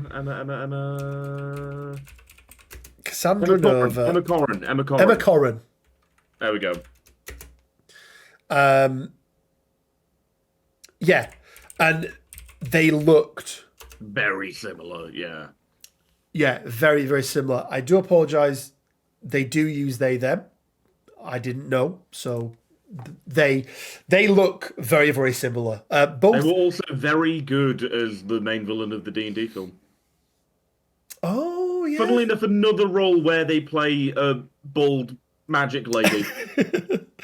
Maybe that's just their typecast. Maybe that's just their typecast. Yeah. But what I found really interesting was they then showed a picture of Emma Corrin and James McAvoy, not as Cassandra Nova and Professor X, and they still look very, very similar. Like if someone was to go, they're brother and sister, you wouldn't go, but they don't look anything like each other. They look very, very similar. Anyway, the tankiest girl in all of MCP.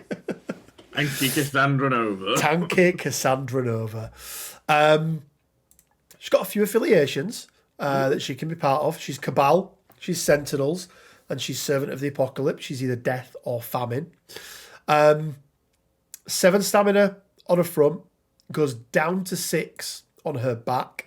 But she's got a couple of things that I really like on her, Quinn. First of all is mind possession. The fact that this doesn't have a trigger and it is just spend 1, and yes, you're doing an action as well, but spend 1, do a 6 dice attack, and then advance them their speed. Yeah. So if they're a long move, you're just like, see ya. Now, yeah, they're a long move, so they can get back, but even so, very annoying. It's effectively a stagger in a lot of situations. Yeah, absolutely. Psionic Bolt is a pretty decent builder. It's okay. I'd like actually, a little more for a 5. Yeah, just the sap power. Yeah. I feel like I would trade a range on that for a die, right? Probably would. Just for the power economy just becomes so much easier to maintain, I think. Yeah, because she does have quite a bit she wants to spend power on. First of all, we've got Biokinesis. 3 power for a root and slow. Like, it's quite high. It's steep, isn't it? It's real steep. Psychic Distraction. When an enemy character ends a movement within 3 of this character may use this superpower. Roll 4 dice. The enemy character suffers 1 damage for each crit and wild rolled. If the superpower deals at least 1 damage, this character may advance short. It's tricks and traps, right? And because of that telepathic cloak, it means that she can have somebody move within 3 to be able to do an attack. She spends the 2 power on Psychic Distraction. As long as she gets 1 damage through, she can then make a short move, meaning that they then need to do something else to be able to get in range. And it is movement, so you can also trigger this yourself, Quinn, can't you, with her mind possession or with somebody else throwing them during their turn as well. Flight, healing factor 1, which is fine. Like, I've had it before. It's, it just keeps her alive. You've had healing factor 1 before? I have had healing factor 1 before. No, I say because of that 7 stamina on her front, it does often kick in where she's able to heal up a couple of times. What once again, less important now that Exceptional's gone, but that's kind of a blanket thing across the board. Yeah. So I do think she's one of the characters that leaned on a bit more because of the lack of other defensive tech. Yeah, well, the only defensive tech she's got, she's almost opposite of Convocation, where she doesn't care about collisions, but she's only ever 2 physical, 2, 3, 4, which is... She's got the whole not quite stealth by a different name and the Psychic Distraction, which protects her to a certain extent. But it's only a certain extent. One of those roles, or if somebody gets into range of her and she might not have the power or might not be willing to expend the power at that point in the game, she will die quite quickly. Yeah, she can go down quite quickly, can't she? She does have access to two cards, Quinn. One of them is maybe one of the only good things that Sentinels have going for them in efficient machines, where you pay 3 power during the power phase, and then until the end of the round, all Sentinel characters within 3 of Cassandra Nova, that's the affiliation, not just the Mark IV Sentinels or Prime, treat blocks as wilds. So you're essentially doubling your chance to get a wild, Quinn, aren't you? Which is nice. And they often want to roll a lot of wilds because, things like Sap Power, Explosive Force, and things like that. Her other card, Efficient Machine. Sorry, that's not the other card. That is that card. Mental Domination. It's a range 2, strength 2 attack. But during their activation, Cassandra Nova, this is also a Jean Grey card, may spend 3 power to play this card. Choose an enemy character within 3 of this character, advance them short, then the character that played this card makes the above attack. When measuring range and line of sight, measure from the chosen character that you moved, not, in this case, Cassandra Nova, and you add dice equal to the defense of the chosen character. You may reroll any number of opposing defense dice in the defense roll. So a lot of things going on there. Important to know with this one, Quinn, this isn't an action. So you can do this without taking up one of your actions. Also, it can also trigger her tricks and traps thing, whatever it's called. I forget the name of it already. Psychic distraction. I've played this a few times and I've quite liked it. Now, what you don't get is any inherent benefits that character has. So the character that you're measuring from, if they get to re-roll, if they re-roll 2 dice or something like that natively, you don't get to do any of that because it's still Cassandra Nova making the attack. But for 3 power, it's not bad. No. It's not bad at all, especially because it's a combination. You've got the defensive reroll as well. Yeah. Just, it punches more than most expected it. Because let's be honest, it's a 6 dice attack. Because you're doing this on someone before physical. But more often than not, yes. Unless someone's playing a really weird wide list where no one's above 3. No one's got 4, yeah. Or, it's a 3 threat. You need to get them off the board. You were 1 damage, 2 damage short of doing it. Sorry, not 3 threat, 3 defense. Maybe. But even then, you're not going to use that character to do the card, though. You're going to use somebody else to move and then do the attack into that character. Oh, good point. Yeah. So more often than not, it's going to be a 4. Yeah, it's going to be a 4.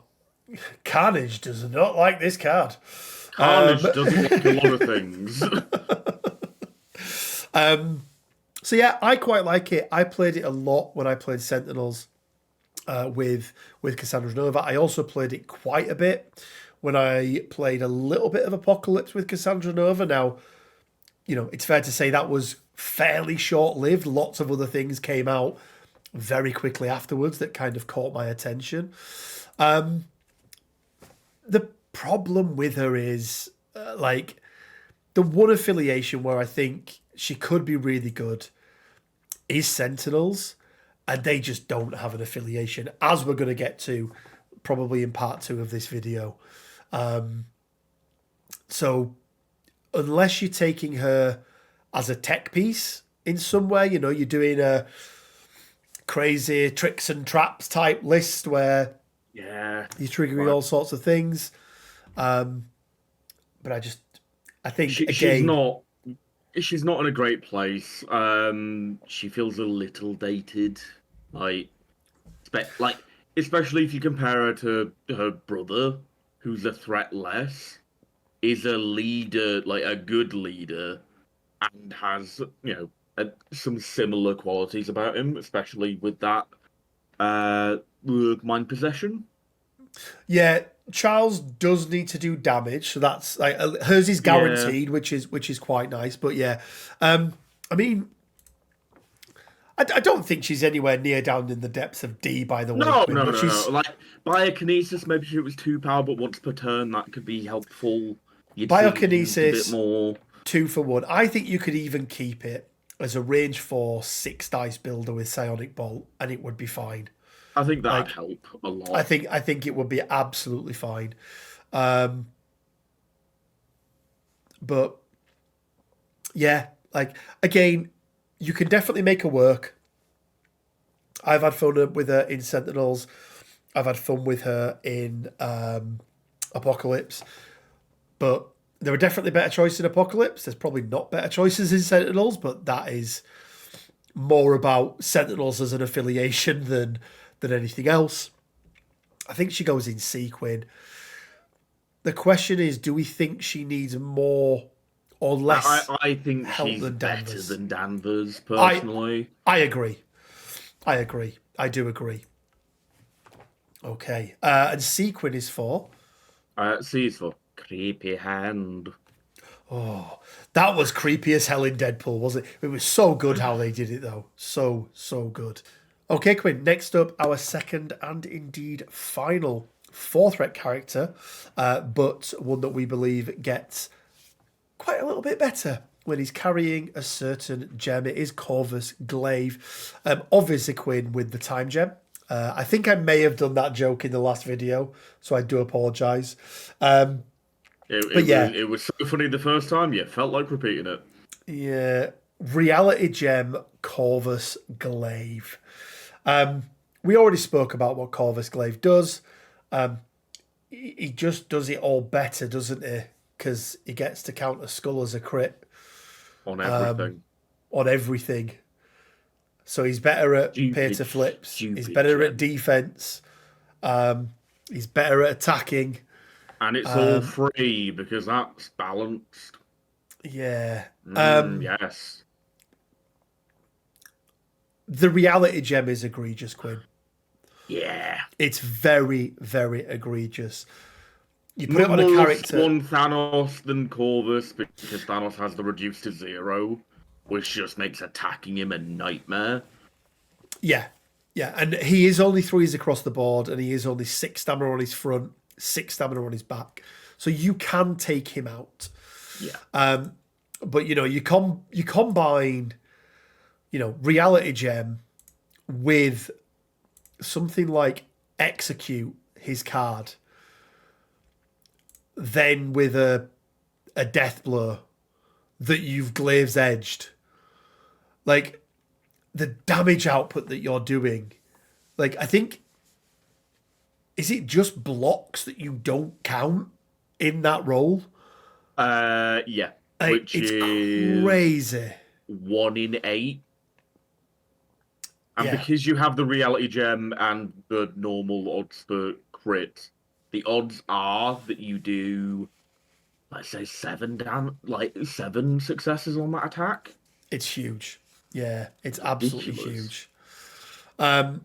So he has the ability to take out big characters. Now,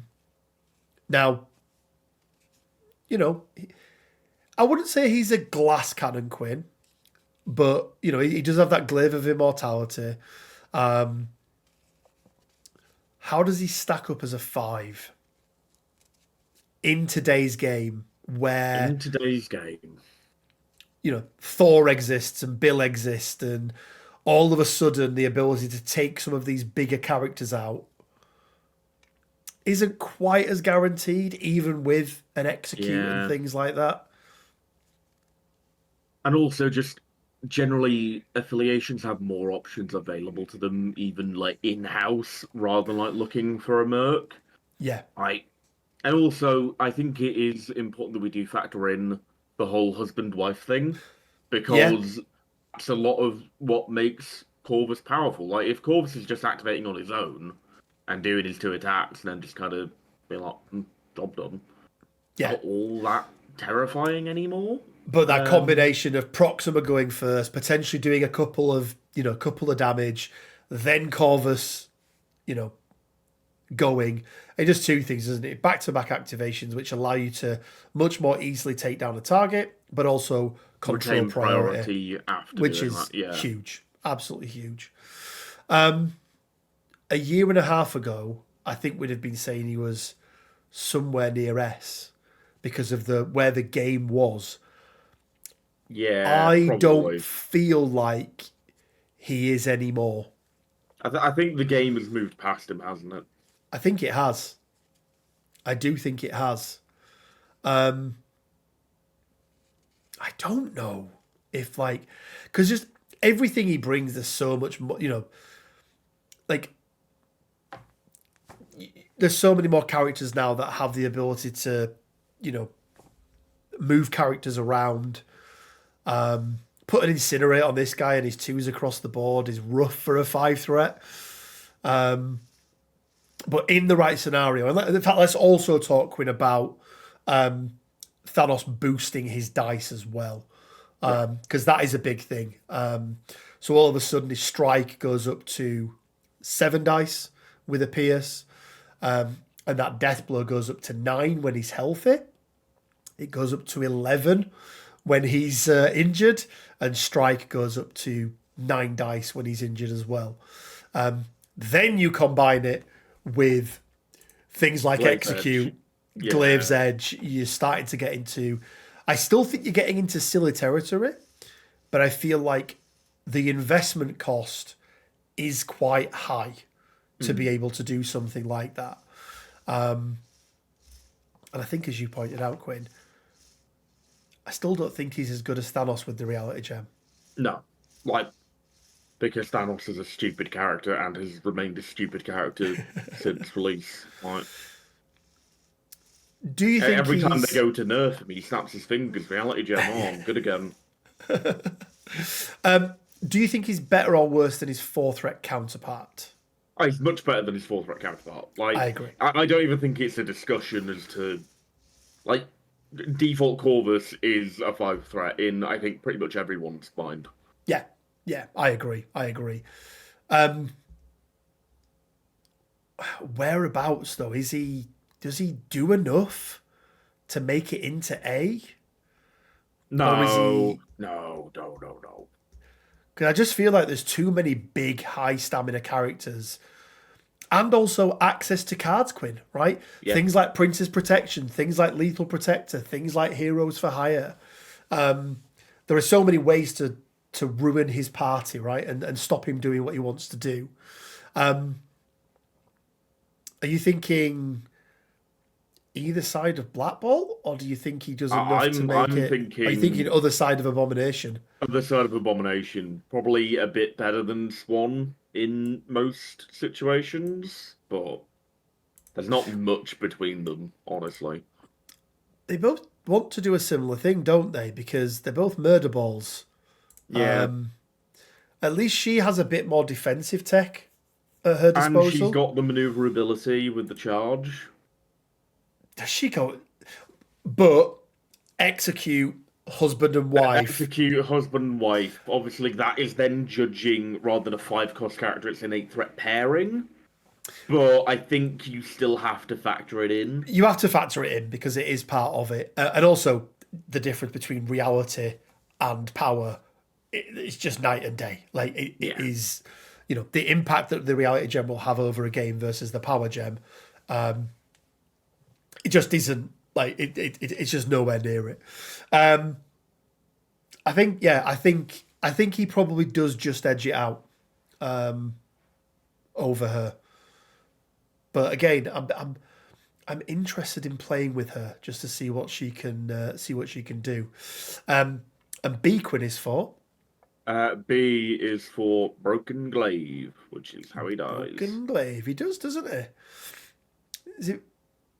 I'm trying to think of how he dies in the MCU. Oh, it's Vision, isn't it? In the MCU, Yeah, Vision just goes, no. Yeah, although it does stop his phasing, but hey ho. Okay, Quinn. Stephen next.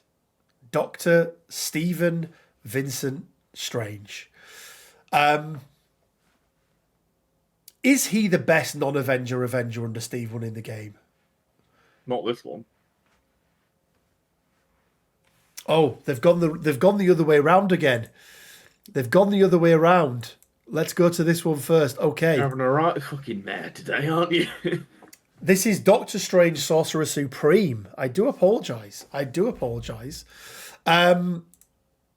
Yeah, interesting character, Quinn. Convocation Defenders. I hate this character. You remember it, don't you? You remember it. Yeah. How many wilds did he run? Because Star-Lord needed to do 1 damage with 2 spenders. And the first one he whiffed, and the second one, I was doing like 6 or 7 successes, I think. Like, he just rolled so well. And I think he rolled like 3. I think it was like 3 wilds. Just went, no. And then did what? I think it must have been 6, right? I think I got 6 results. He rolled 3 wilds, just reverse pierced my energy attacks. So I had 3 attacks that went through, and he just blocked them with his blocks that he has left over. He's a difficult one for me, Quinn, because I will always have an affinity to the OG Doctor Strange. As will I, yeah. I will say some, although not directly affecting him, but they kind of do.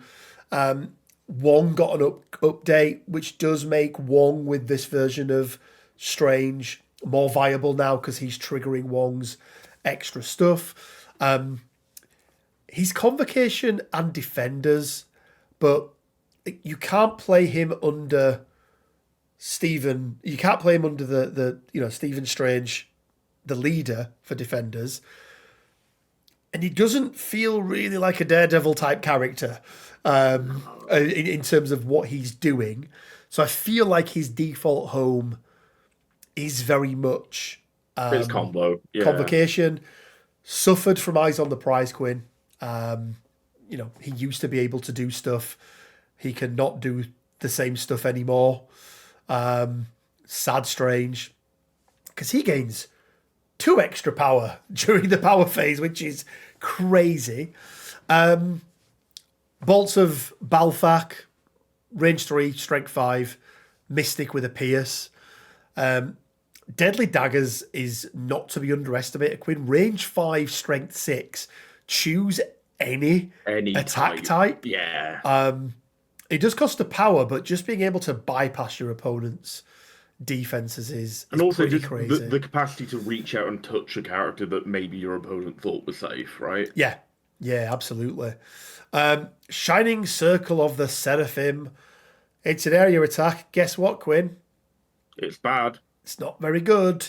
And I'm sure there's going to be people saying, "Oh, I've done this and it saved me because I hit 3 people and he got the salve 3 times and it did all of this sort of stuff." And it's like, can it be good?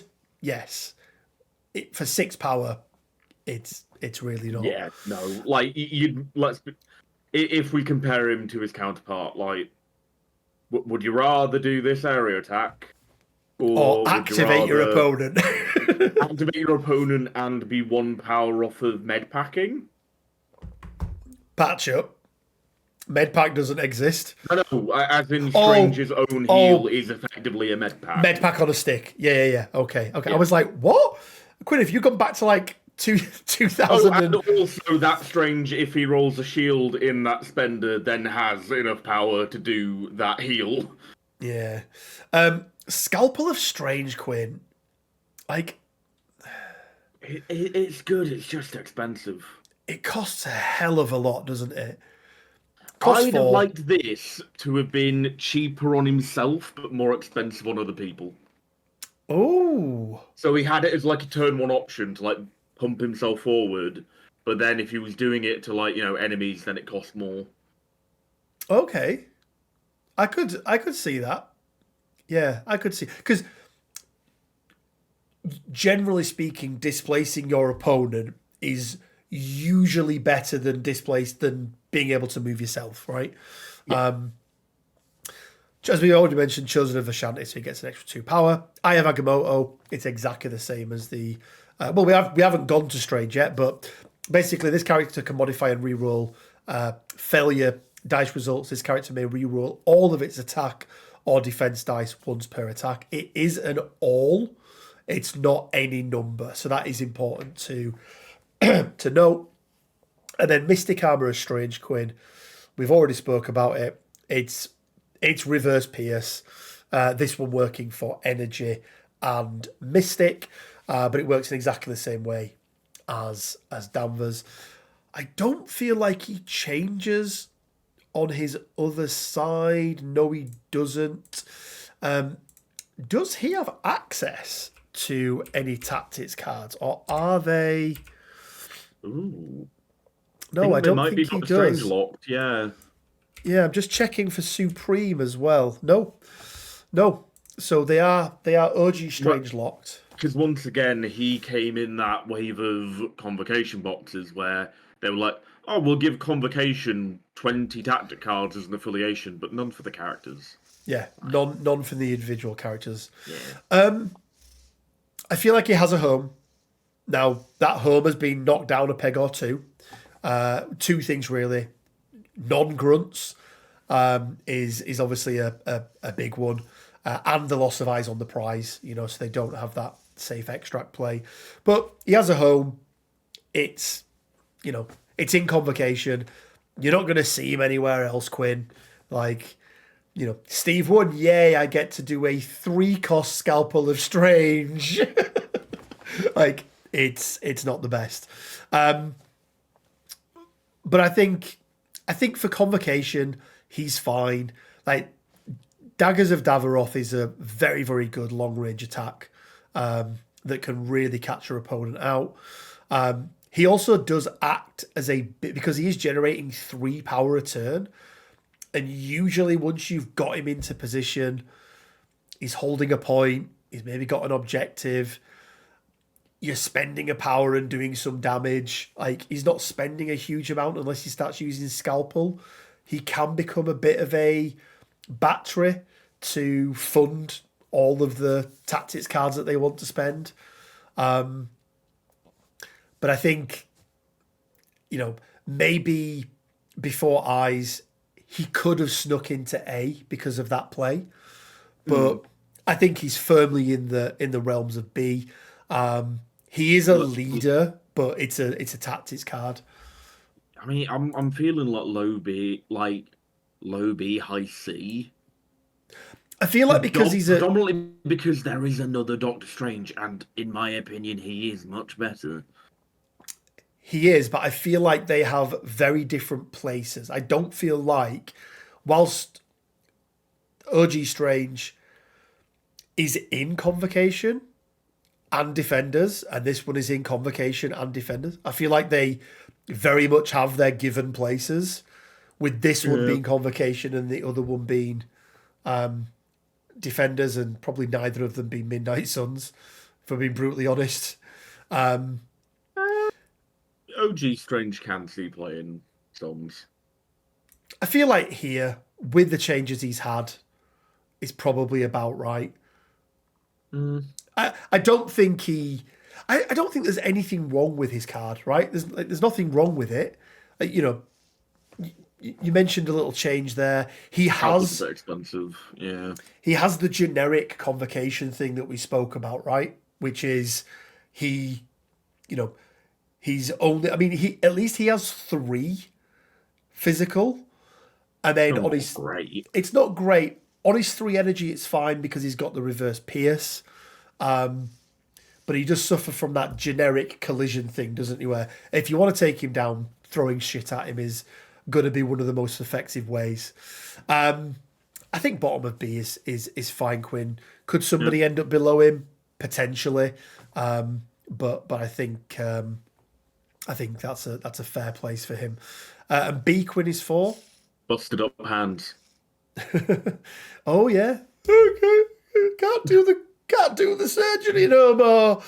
That was a great Benedict Cumberbatch impression. Yeah. I saw such a funny interview with Simon Pegg talking about Benedict Cumberbatch. I'll have to send you it. It's hilarious. Anyway, Quinn, on to objectively, in our opinion, but we're right, the better version. Objectively. Better. Doctor Strange, Stephen Vincent Strange, apologies. 6 stamina front, and I believe 6 stamina back as well, Quinn. Yeah. Maybe 7/7 isn't the. Maybe it's like. It depends on the flavour of 5 you are, right? If you're a Yeah. bit more of a brawler, you get 7/7, potentially more.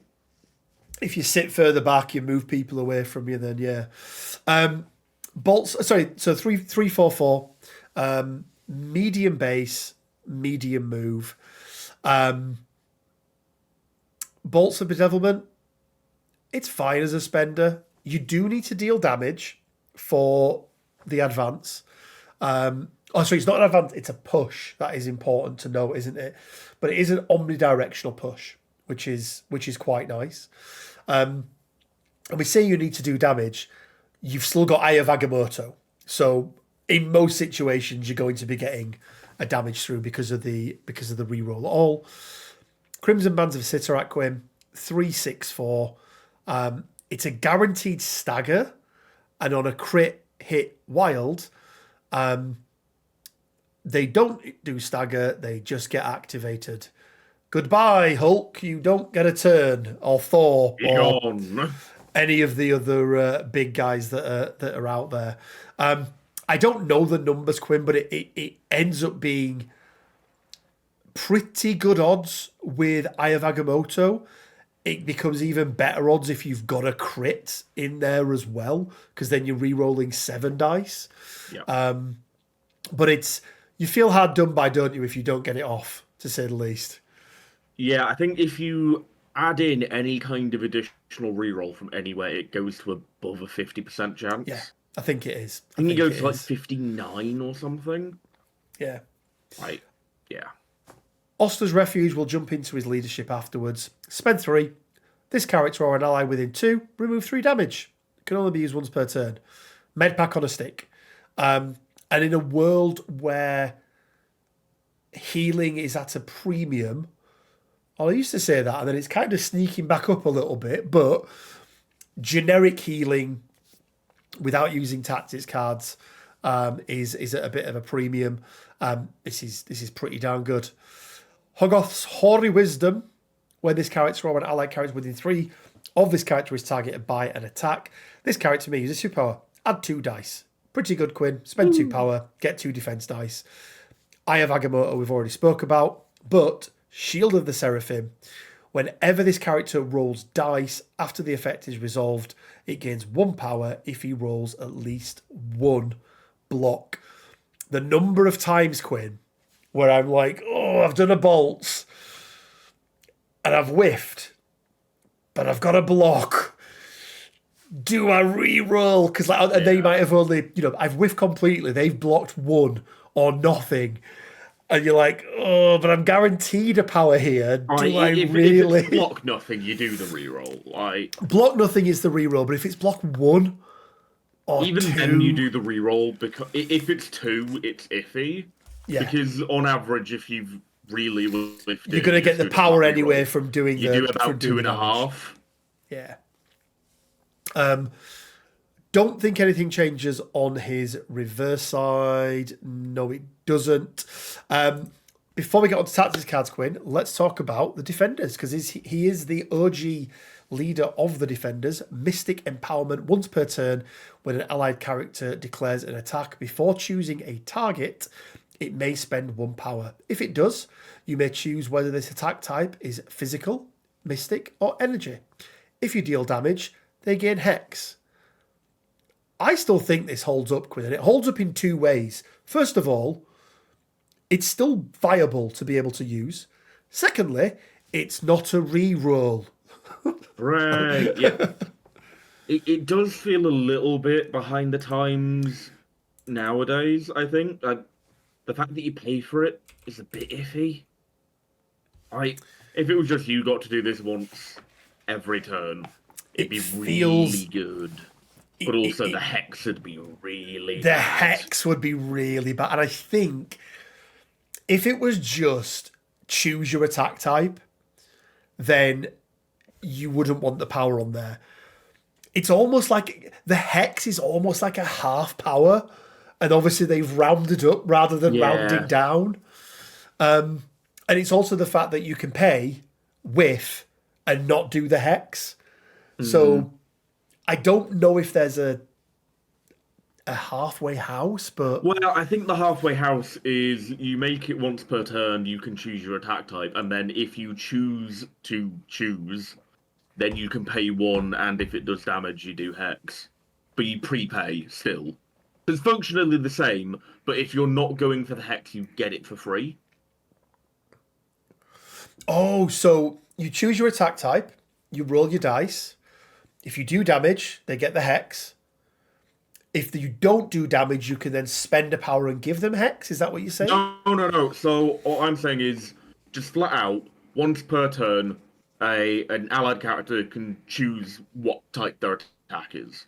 Yeah. If they choose to choose what type their attack is, they can pay one before they make the attack to then do hex if they do damage. So effectively, it becomes the same leadership if you pay the power, but you have an option to not. Oh, okay, okay. So the you still pay it up front, but the hex part is optional. Yeah, so you can Okay. optionally pay a power to have it do the hex as a prepayment thing, but otherwise, it'd just be a little bit nicer for those shots that you think maybe aren't doing it, or if you're going into a target that's already hexed and you just want the different type. Yeah, it just gives you a little bit more flexibility, doesn't it, Yeah, just with a it? little. Yeah. No, that is fair. He does have some tactics cards, Quim. Vapors of Voltor. Ooh. Don't bother. However, let's talk about pentagrams because this seems to be a defender's thing. Well, it doesn't seem to be. It is. Yeah. I don't. I've played against it many times. I don't think I've ever lost against it, Quinn. Like the ability to overcome I this. stopped caring about pentagrams the moment they made it so you couldn't do it round one, which was the Yeah, right thing to do. But equally, from that point on, it was a dead card to me, and I think unless they change it in some way, shape, or form, it will continue to be a dead card to me. yeah. Seven Sons of Cinnabus is interesting. It's a beam 5, strength 8 attack. If it's Doctor Strange, and there are two other non-dazed allied characters within 3 of him, spend 3 to play the card. He can use the attack once, so it doesn't say action. Playing the card doesn't cost the action. Doing the attack costs the action. And then if he deals damage with it, they get incinerate. 3 power for this attack is pretty darn good. I don't like he's got to have characters in and around him. Like I don't really get why that's a requirement for this card. I feel like it adds a little bit too much on there. But as a 10th card to throw in if you're taking Strange, it's fine. I don't know your thoughts on Seven Sons, Quinn. Do you use it much or? I think it can be really good. It is map dependent, but it can be absolutely brutal under the right circumstances. And it is worth noting, isn't it, that he can re-roll using the eye for each of those attacks as well. So Yep. yeah, And also can gain power off of Shield of the Seraphim for each of those attacks as yes, well. I yeah. I'm mean, gonna if you beam catch enough 5. people, you can be power positive. Yeah, definitely, definitely. He's in Convocation. He's in Defenders. He's in Midnight Suns. Obviously, Defenders. I think there is a still even today, even with how we spoke about how the leadership, it's not bad, but like you say, Quinn feels dated. Still more than viable. But this guy Quinn, just under Steve One, just shines so much, doesn't he? Yeah. Like Steve one being able to turn around and go, yeah, you boost dice for 1, you heal people for 3 for 2 power. you effectively have unlimited power because of Shield of the Seraphim and your builder. You're getting to activate people far more often because you have the power you've saved off of those active and reactive abilities. Like, he's so good. Like, he is one of my favorite, not quite Avengers. Yeah. Let me ask you a question. Has his stock in Avengers gone down with Cable's going up? And so they do the exact same thing, but the dice boosting and the fact that Cable is affiliated, I feel like I'm seeing less Strange now and more Cable in Avengers. Well, to quote the little girl from that viral taco advert, why not both? I mean, fair, very fair. Yeah, because it's Steve's leadership is each character. So if multiple characters are spending multiple power, 4 dice for 2 power, Quinn. Feels pretty Oh good, yes, doesn't it? I would like to pay 3 power for a 10 dice defense Oh God, with because he Steve can counting. he can boost his own. Yeah, so that's 3 power across 3 characters to go. I roll 10 dice for blanks. I could do this all day. Yeah, absolutely, absolutely. He is still really good. And for anyone who has played Cable in Avengers, I would highly recommend trying him out. Definitely a. I mean, is he a Steve 2 character?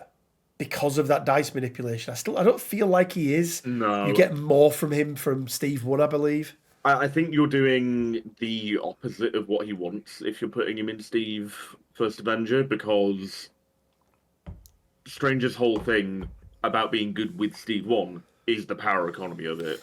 And I don't Yeah. think going the other direction gives you anywhere near enough benefits for it to really be an option that you consider.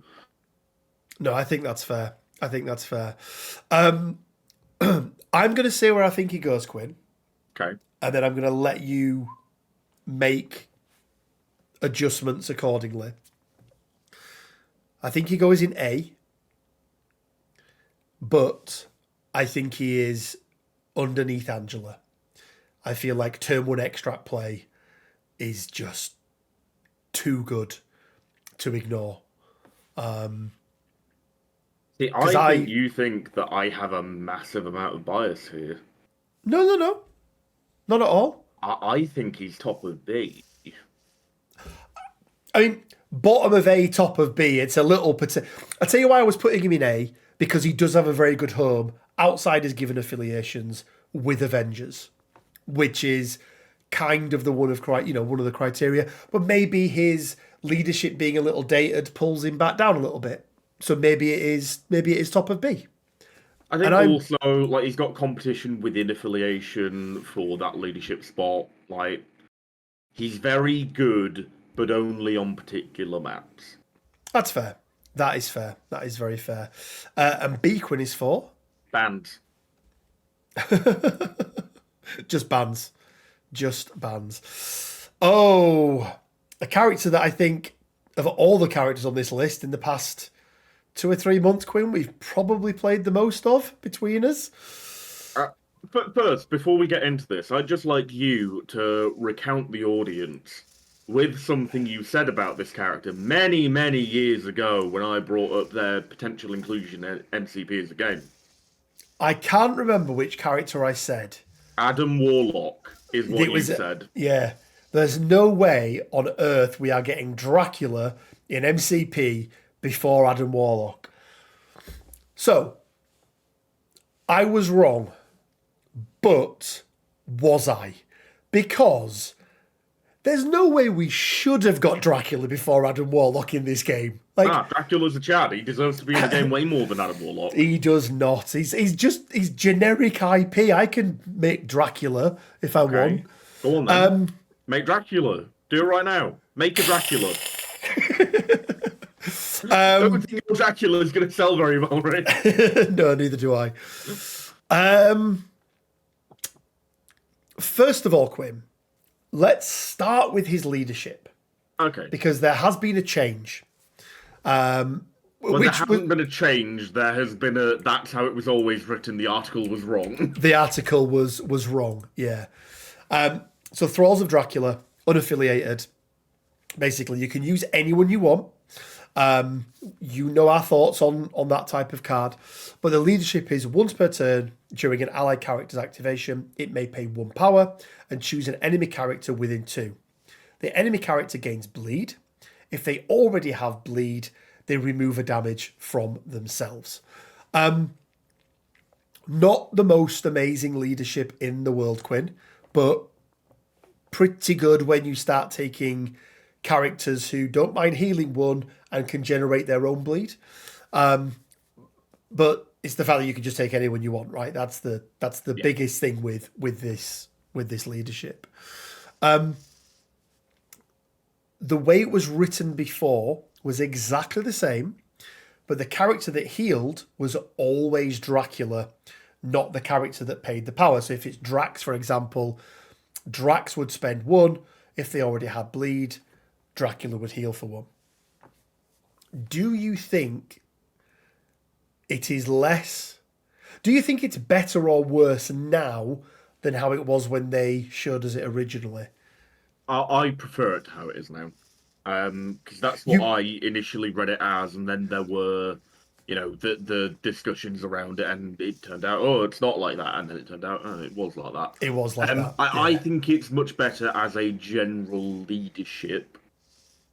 However, it is obviously worse for Dracula. Yeah. As an individual character. Yeah, because he could go from... he could just heal up so much, couldn't he? Yeah. Just constantly healing up. It also made no, thematic sense. No. Dracula's the other side of the board, but Drax has stabbed somebody, so Dracula goes, ah! Drax has stabbed someone and, licked them, and somehow Dracula's better off. Yeah. Okay, now let's talk about Dracula, Quinn. So, as we said, he's a leader. He's also in some affiliation. Well, one other affiliation as well. Can you guess where he is, kids? Can you? He's a bad guy. That's right. Cabal. Hydra. No, that's like real Cabal is Hydra, isn't it? Like the actual one that's an affiliation. 4/3/4 stat line, 7 stamina, size 3, medium base, medium move for the most part, ancestral blade, range 2, strength 7, power equal to damage dealt. On a hit, bleed, slow, root, or hex. It's pretty good. Pretty darn good, Quinn, to be able to dish out any of them. On a hit, yeah. On a hit. The only way that could get better is if you could do multiple. Could you imagine? Deary me. Blood Feast, range 2, strength 6, cost 1. After the attack is resolved, you remove 1 damage for each damage that you dealt. So 1 damage from Dracula for each damage that you dealt. And then after the attack is resolved, they just get the bleed special condition. And then Fury of the Vampire, range 3, strength 8, cost 4. It's going to be Mystic, but if they've got bleed and they're size 4 or less, if they've got bleed, they can re-roll any number of attack dice, and then after the attack is resolved, even if they're not bleeding, if they're size 4 or less, you get to throw them away medium, which is pretty good. Yeah. You know what would make that really good, though? Go on. If you could do it in your opponent's turn somehow. Yeah, but that'd never happen, Quinn, would it? That'd be crazy, you know? It would be crazy. Let's go through his vast list of superpowers. So first of all, we've got Hypnotic Stare. Simple, straightforward, spend 2, enemy character within 3, advance them short. I think you should be able to do this on your own characters as well. Because he doesn't care. They're thralls to him. Just move. Not that Dracula needs to be any better. Yeah. Maybe if we're taking some things away from him, we can give him that. At least it's only once per turn. Not each character can be affected once per turn. Well, yeah, but they learned that lesson long ago. Eternal Hunger. after an attack against this character is resolved, it may use this superpower. If the attacker is within 3, this character may make an attack against the attacker. This superpower can only be used once per turn. So, somebody attacks him, he can spend 2, and then he can choose to do an Ancestral Blade for free, a Blood Feast by spending 1 extra, or if he's got 6 power, he can do a Fury of the Vampire.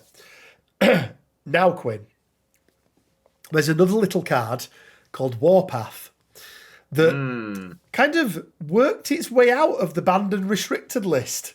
Yeah, like it's funny how it managed to do that. So it was actually banned. Also, it's quite fitting given what the card does.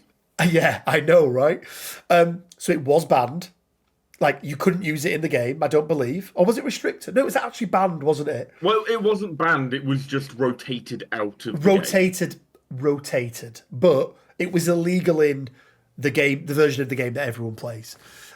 Basically, if you take damage from it... Pardon? Timelines, yeah. Take damage as part of an attack. You can spend a power, advance short. But you can do all of that before Eternal Hunger. So you can get back in range and then either Ancestral Blade to try and take them down, Blood Feast to try and heal yourself a little bit, or if you've got the power, and especially if they've already got a bleed on there, hit them with the Fury of the Vampire. Vampire. But yeah, Quinn, is there a better clapback character in the game than Dracula? No. There just isn't. I don't think there is either. No. I don't think there is. He's like, there one are of only that have like that warpath kind of mechanic built in, but then they're limited in terms of what they can do with that clapback. Yeah, whereas he can do whatever he wants with it. Yeah. And the fact that he can heal himself as well, which maybe only Venom can do that from a clapback, I think. Unless somebody's got Venomized, but that's a different card and whatever else. Yeah, pretty good. But wait, kids, that's not all. Do you know he's a bit of a shapeshifter, Quinn? Oh, is he now? Spend 1 power. When this character begins a move action during its activation, it may use this superpower. If it does, choose one of the following effects to resolve before moving. You get Bat Form. You gain flight. So you still make a medium move, but you gain flight. Probably the nichest of all of them, Quinn, in terms of however many times I've used it. But it exists. It's there. Wolf, he gets a long move action. Yeah. Which is real good. Really, really good.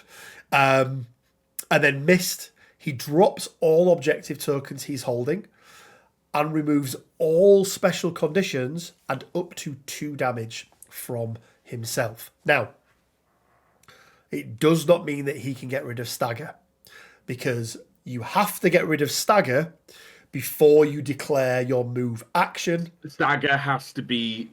Stagger says your first action has to be a shake action. Yeah. Therefore, you cannot declare a move action as your first action in order to do this ability. However, it's really good for getting rid of slow. It's really good for getting rid of slow. It's really good at getting rid of loads of things, because he's not actually immune to anything.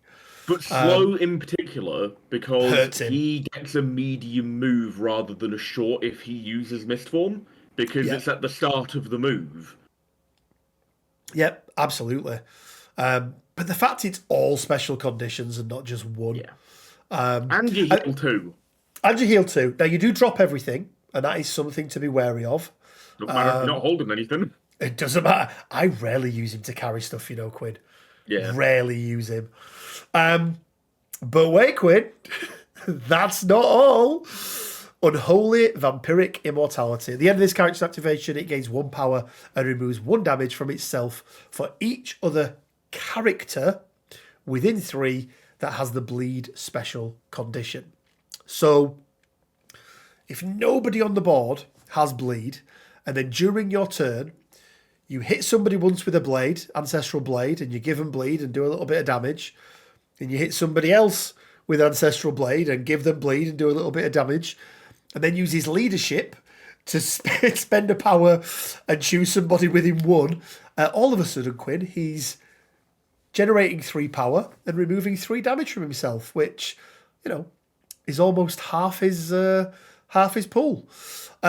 It does happen at the end, so you can't then use that power for anything else. Apart from Eternal Hunger and whatever attack he wants to do with it. Well, yeah, that's the real thing, isn't it?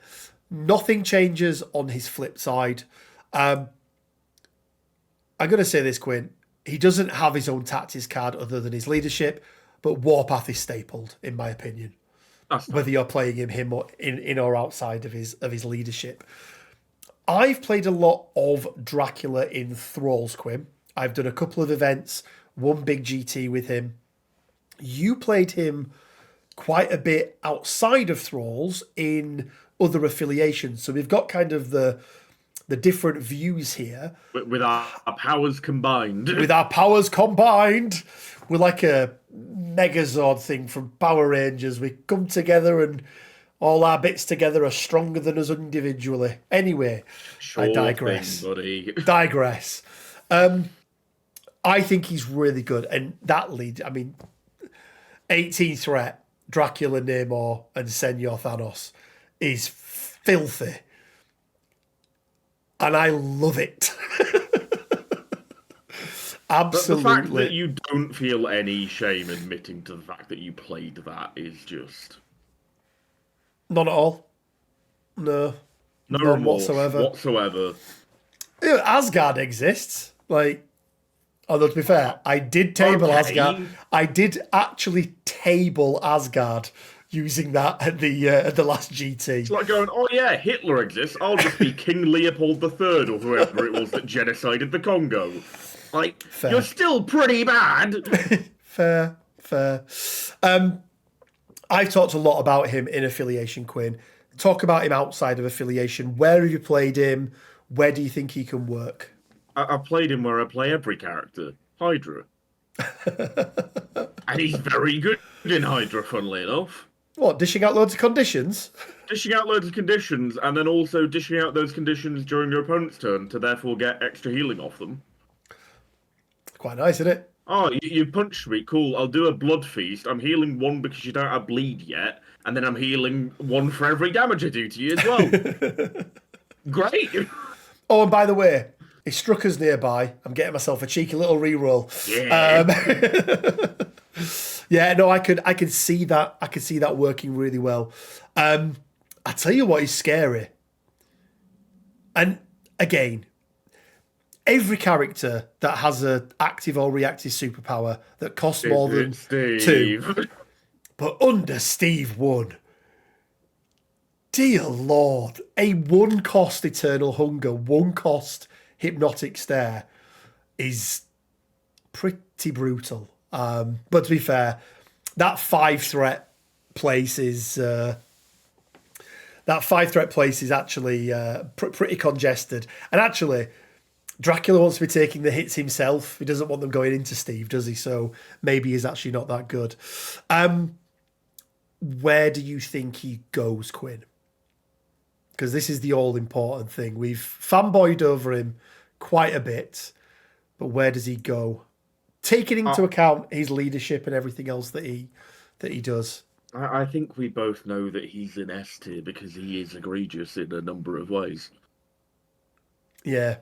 I think if it was just his leadership, that alone wouldn't be enough to put him into S tier. It would be close, but as a character, he is very good. And then you add a leadership that allows you to just take anyone with a clapback, with so many he rarely goes down. He rarely gets dazed in games that I play because he just heals up so much. I think it's fair. I think it probably is fair, Quinn, to be honest with you. Yeah, at least he's not a Midnight Sun, eh? Imagine that.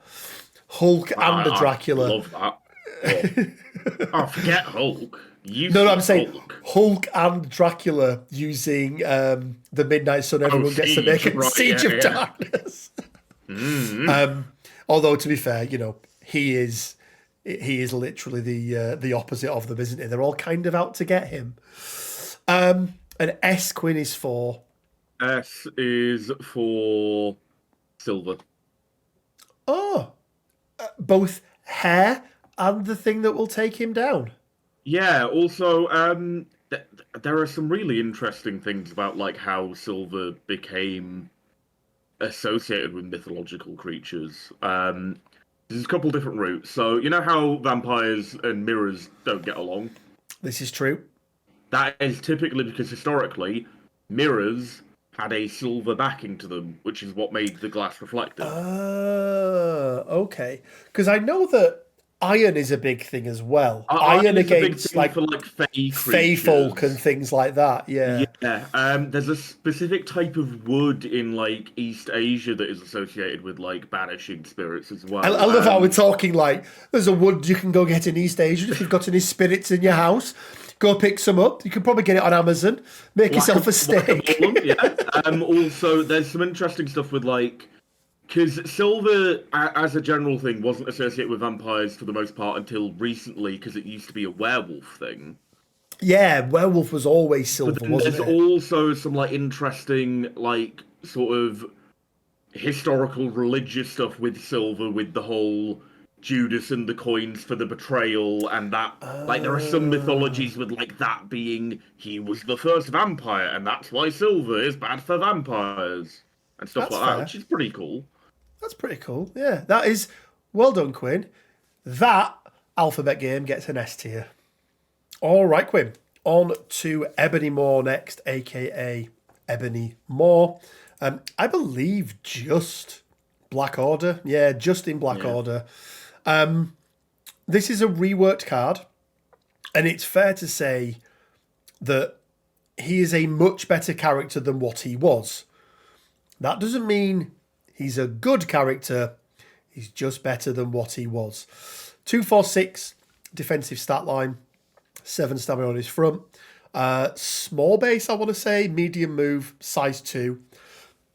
Black Tongue is actually not bad. It's a flat gainer, so you gain 1 power, but it is range 4. It is 6 strength, and on a wild you do get to advance the target short. Herald of Doom. The target character does not gain power for damage dealt by this attack. Range 4, strength 8, costs 4. And then a throw on a wild that's a size 2. Like, I feel like there's no reason why that couldn't have been 3. No. It could have been 4. I mean, He's it could have Ebony been Moore. it could have been 4 with the trigger, right? Like, yeah. Telekinetic powerhouse, size 4 terrain within 3, throw it long. I mean, it is Abomination's throw. It's okay. As Is with all Abominations terrain range throws, 3? I think Abominations is I range know, 2, yeah, right? Abominations is range 2. Like, as with all terrain throws, they become less and less useful the longer a game goes on because there is less ammunition to throw, right? Just diminishing returns, isn't it? Yeah. Telekinetic deflection. If this character would suffer a collision, spend 2 power, does not suffer damage. And Quinn, when he gets targeted with an attack, he gets to use his Mystic Defense unless they pay 2. Like, he's one of the few characters that has all areas sorted. Yeah. Like, so I do quite like him for that. Incredible psychic potential, but not incredible enough, Quinn, to throw a size 3 character. But he does gain an extra 2 power per round during the power phase. He's got flight. He is a gem bearer. He's mind. He's space. I have seen him played with a gem far often than I believe he has any right to be played with a gem. And I believe because it's people are usually trying to make him good. it's space is the usual one, right? Yeah. I mean, first of all, let's talk about his kit, and then we'll get on to the gems. I mean, it's not a bad kit. I mean, the fact that he can, turn one, throw a building is quite nice. But Here's my question to you, Rich. go ahead, Quinn. Does he feel like Ebony Maw? No, no. Therefore, his kit is awful because he doesn't feel like the character. I mean, that doesn't mean that, if we take Iron Man, for example, right, in the 4-threat ones, we said it didn't feel like Iron Man, it was very generic, but he was still a good character. Or a B, I think we put him in B tier or something like that. But yeah, I mean, Black Tongue, I think Black Tongue's fine. Range 4, Strength 6, advance on a wild, perfectly fine. Herald of Doom, I'd like to see either 1 extra size, 2 extra size, or remove the trigger, or maybe 2 extra size, but it has to be thrown away, so it's not omnidirectional, something like that. Which I know takes away from him just being able to, swish his hand and throw it in any direction, but there's always character versus balance, isn't there? He had built-in he threw size 2s with that attack, and then there was a gets trigger for another throw, but it's up to size 4. So because then he's gone there with his hand. Blah blah blah. No, that was the other character. Blah blah blah. He goes like that with his brain, and he picks up Iron Man and he slams him into a wall, and then he slams him into another wall, all within the same attack. That would feel like Ebony Maw. You think that would feel great? So you're talking about being able to throw the same character twice. Yeah, so built in, you throw a size 2. If you roll the trigger, you get another throw that is up to size 4, but you can still throw the dude that you've already thrown. Oh. That feels like Ebony Maw, though, right? That would be cool. It would be really cool. And precedent in terms of somebody having the ability to stop brace for, get rid of brace for impact and then immediately do something that does collision damage has already been set with characters like Apex, Sabretooth and things like that. So that would be cool. Him just going... Yeah, that feels like Ebony Maw. Also, this is in the territory of a rework, which is something I would genuinely like to see for Ebony Maw, because, as I said, he doesn't feel like Ebony Maw. I want him to do more stuff with terrain. The most iconic thing that Ebony Maw has ever done is the whole trapping Doctor Strange in the brickwork upside down, right? As far as the MCU goes, yes, but I think that's where most people know him from. Yeah, so I don't know a single thing he's done in comics. At least I know something about most of the other Black Order in comics. That is fair. Yes, that is fair. So if he did something around terrain where you know how Electro has the ability to destroy terrain on his spender to boost the number of dice? Like a Warlock as well, where... Oh no, Warlock heals, doesn't it? So slightly different. But in that same vein of Warlock, if he had an active superpower where he could destroy a piece of terrain, it's an X cost, he destroys a piece of terrain within range 2 or 3, and then for each... For the size of the terrain, he adds that many dice. No, he gets to pick a condition to give to a character, and it's like him putting them in the wall. Oh, that's pretty cool. For size 1, he gives them a bleed. For size 2, he gives them a root. For size 3, he gives them a slow. For size 4, he gives them a stagger. That's pretty cool. So there's no actual... So we're saying there's no collision damage. But it's just him, forming it up around them and, locking them down. And just letting him do, cool stuff like that, I think would be amazing. Yeah, and just get rid of his telekinetic powerhouse. Get rid of the powerhouse. Maybe you make it, an X+1 cost. Because then, because once you get up to that, if you're doing a size 4, is giving someone a stagger...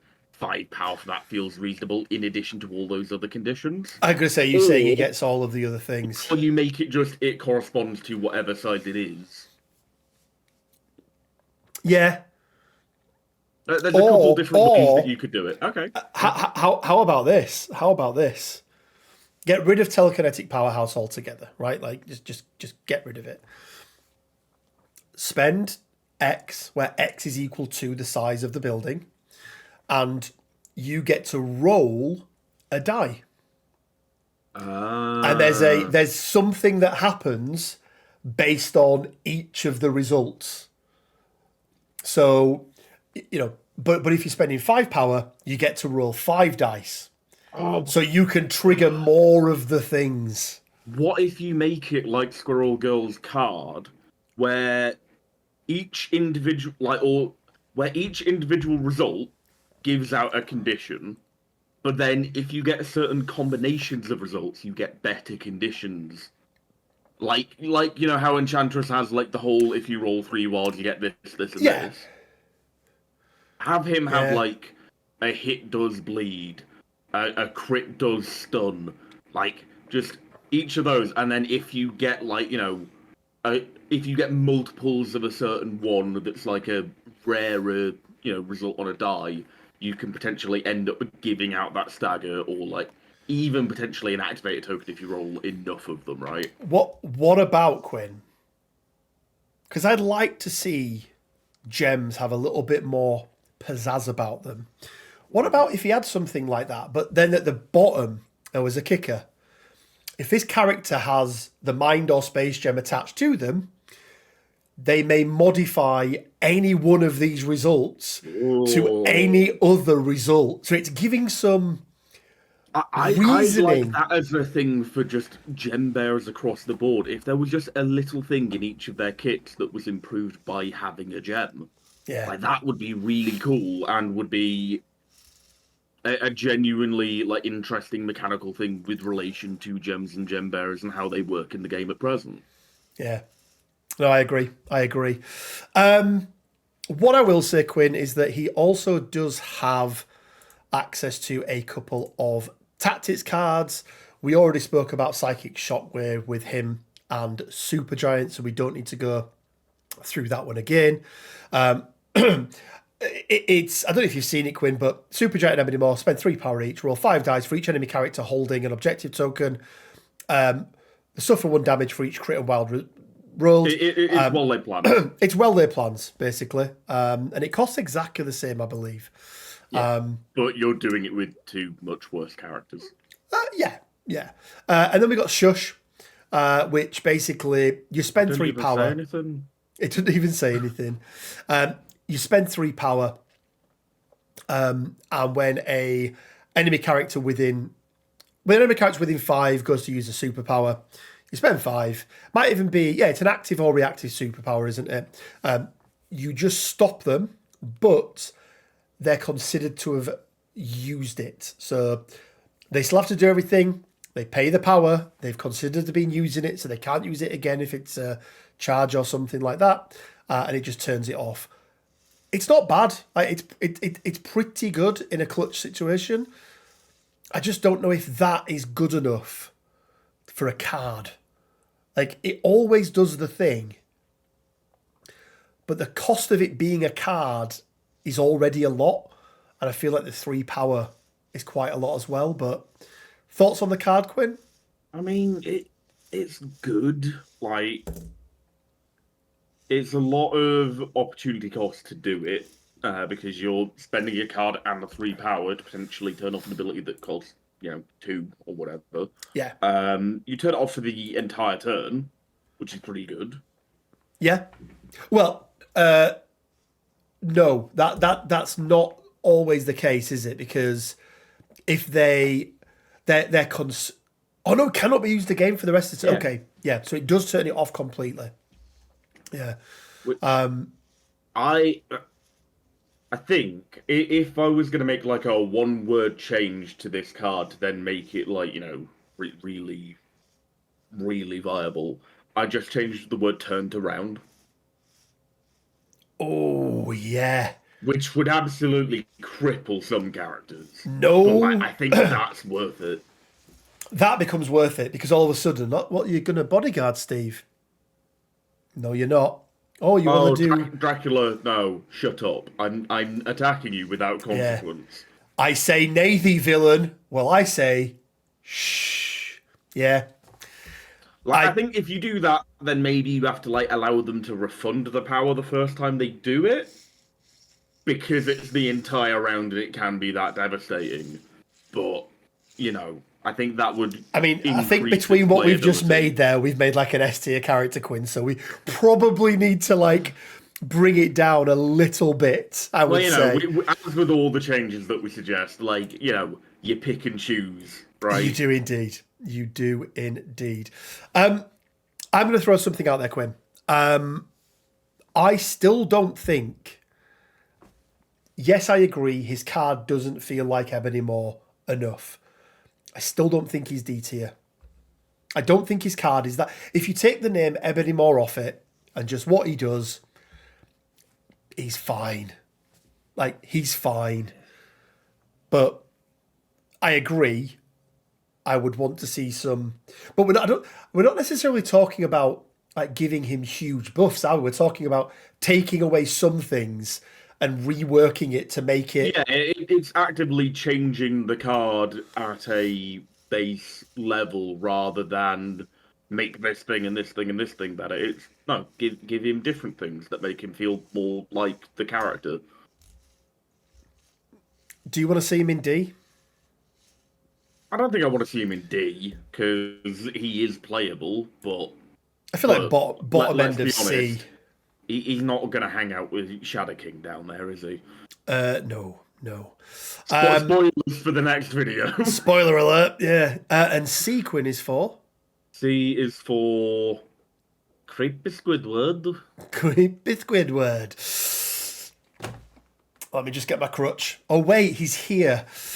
Jonathan Blaze next, aka Ghost Rider. I've played this guy a lot. Medium base, long move, 3/4/4. So not overly crazy. Immunity to bleed, hex, incinerate, and poison.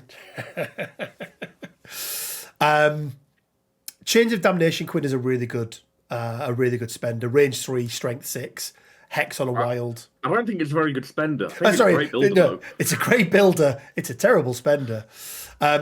He does have 2 spenders, one in the form of a beam, which is Flames of Hell. It costs 2, and it's a 5 dice energy, beam 3 attack. But if it deals damage, they gain Incinerate. This attack, Quinn, is probably the only thing on his card and in his kit, and maybe one other thing, that's really not very good. Because only a 5 dice beam 3 isn't great. And it having to do damage to deal out the Incinerate, I think is a little rough. I've done it many a times, and many a times it hasn't happened. You compare it to a Dynamo with his builder, where it's, yes, he needs a wild and not a to do damage, but it's not far off. Now, I'd argue Incinerate is, arguably, is it better or worse than Shock? I suppose it's either side of the same coin, really, isn't it? Yeah. In terms of what it does. Penance Stare is crazy. It can be a 5 dice, a 10 dice Mystic attack. And they not only don't gain power, Quinn, they lose power equal to damage dealt as well. Hell on Wheels. This is real good. This is really good when you've managed to get a couple of extra power onto him. Why is it really good? It's a long move for 3 power. And I'm telling you now, Quinn, and you've seen me playing many times, after turn 1, have you ever seen a Ghost Rider with a power problem? It doesn't really happen much, does it? Like midway through round 1, Yeah. he's sorted. We've got Wicked's Judgment. It costs 2 power, it's reactive. When an attack made by a character within 3 of this character is resolved, if that attack targeted another allied character, this character may use this superpower. The attacking character suffers 1 damage for each crit in its attack roll. This is Very, very good. And it's good for two reasons. First of all, the number of times I have seen people forget that this exists. They roll, they spike, and I'm like, cool. You've killed my Drax, but you've also rolled 4 crits. I'm going to spend 2 power.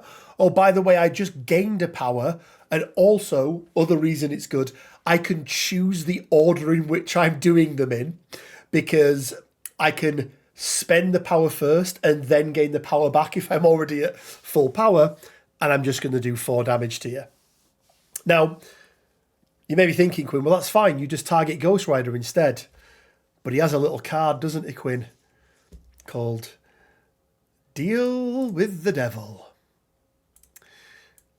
Let's read through what Deal with the Devil does. Oh, no, that is not how that works. Ghost Rider. Deal with the Devil. Unaffiliated reactive. If Ghost Rider is KO'd, he may spend 4 power to play this card before he is removed from the battlefield. Choose another allied character.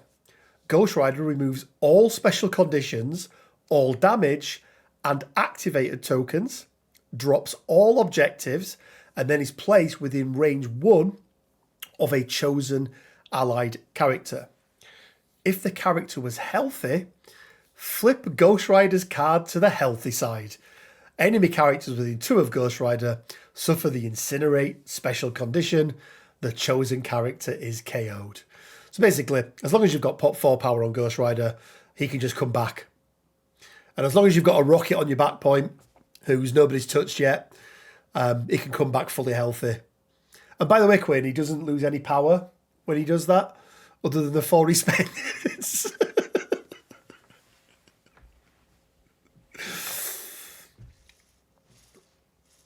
You don't like him, do you, Quinn? No, I don't like him because he feels like one of the most egregious mistakes AMG have ever made in terms of balancing a character. Yeah, they definitely... It's like they went, oh, Ghost Rider's really bad, let's fix him. And they just forgot Deal with the Devil existed while doing it. Yeah. Because this character should not be able to come back. Not for 4 power. And not for the cost of a 2 threat. Exactly. Not for 4 power. And not on his healthy side either. No. Like, if you made this 6 power, if you made it, he always came back on his injured side and he lost all of his power, it's getting into the realms of, okay, that's a little bit better. I'd like it to be balanced around the threat of the character replacing him. I'd like him to come back with a certain amount of health remaining that is an amount plus the threat of the character that he was that did the deal, right? So, in my mind, if you're replacing him with a 5 threat character, he should come back at full health because you're using a 5 for a 5. That's, you know, that's law of equivalent exchange, right? Yeah. For all the Full Metal Alchemist people out there.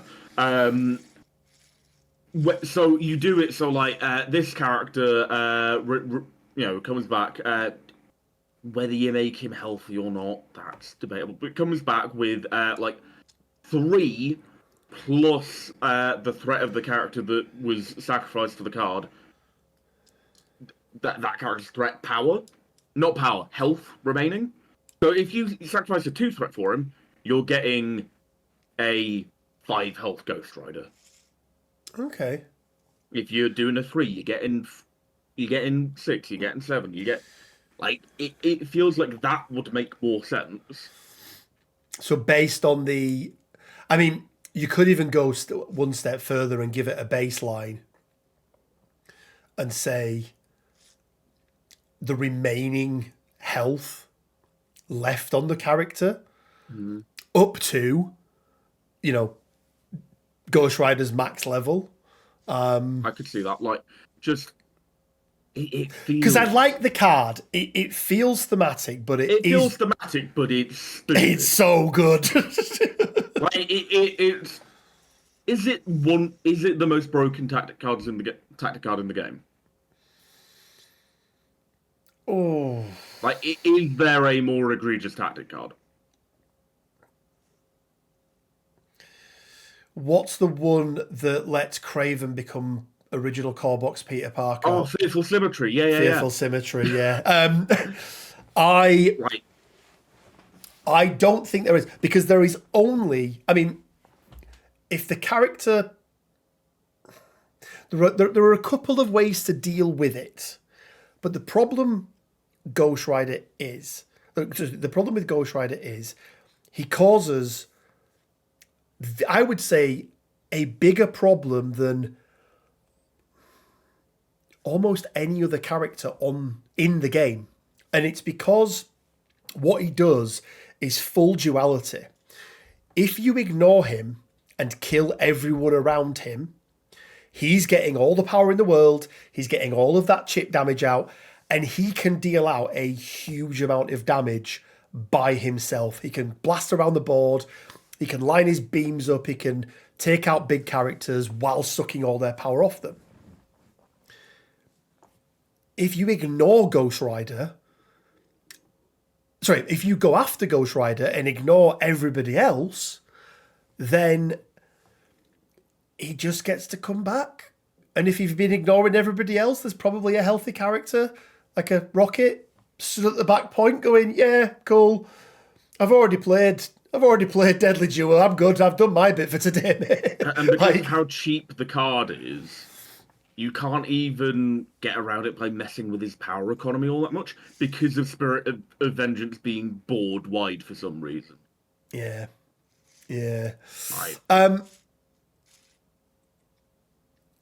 So, are you saying you think Ghost Rider goes into S tier? Because I would say he is so egregious, yes. I would say the rest of his card is fine. He'd be apart fine. From two things. Yeah. 3 power for a long move that is not an action. Stupid.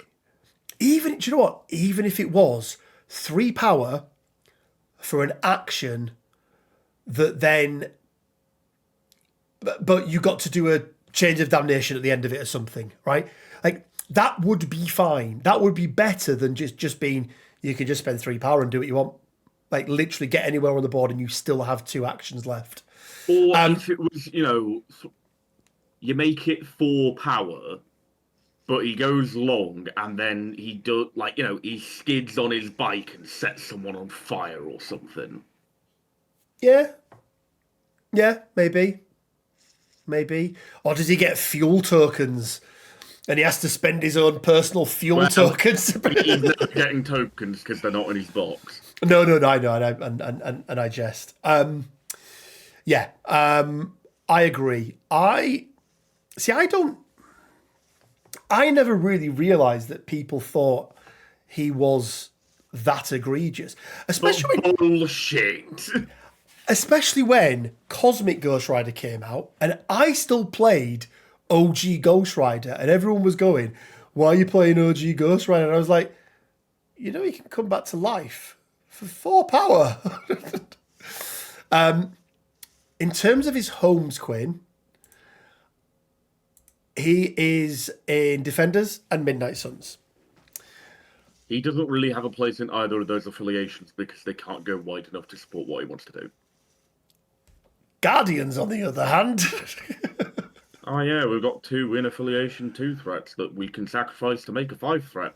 Yes. Where do you think he goes on the list? He's S tier. He's S tier because of the stupid card. If the stupid card didn't exist, he'd be fine. If the stupid card existed with alterations to both the card and his character card, he's fine. In his current state, he is one of the most egregious models in the game. Does that mean he's one of the best models in the game? No. But S tier is for characters that need to be fixed. And that is what he needs. He needs to be fixed because he fundamentally fucks with a bit of the game that he shouldn't. I think that's fair. Where would you put him? I mean, my burning hatred for him and my bias for Dracula puts him above him. But equally, like, I, But it's Dracula's card being able yeah. to take anybody that makes him egregious, right? And that is at an affiliation level. Do you know what's really good? When you take Ghost Rider in. Right. I think they're both as bad as each other, to be honest. Like, yeah, we'll put him there because Dracula got there first. There we There you go. go. There we go. And S is for. Stupid skull. Okay, Quinn, our penultimate character for today, Jean, aka Jean Grey. Oh, where to start? They tried, didn't they? Where to start? She's 345 base stat line, 6 stamina, size 2, medium move, small base. I want to say definitely small base. Yeah. She goes up to 7 stamina on her flip side, because that's the way around that you want it. Psionic Bolt, range 4, strength 5, power equal to damage dealt, sap power, and a pierce on a skull, I believe it is. Yeah. Pierce on a skull. Is that a skull? Yeah, it's on the skull. Why is it on a skull? When she doesn't count skulls. Because Jean isn't allowed to be good.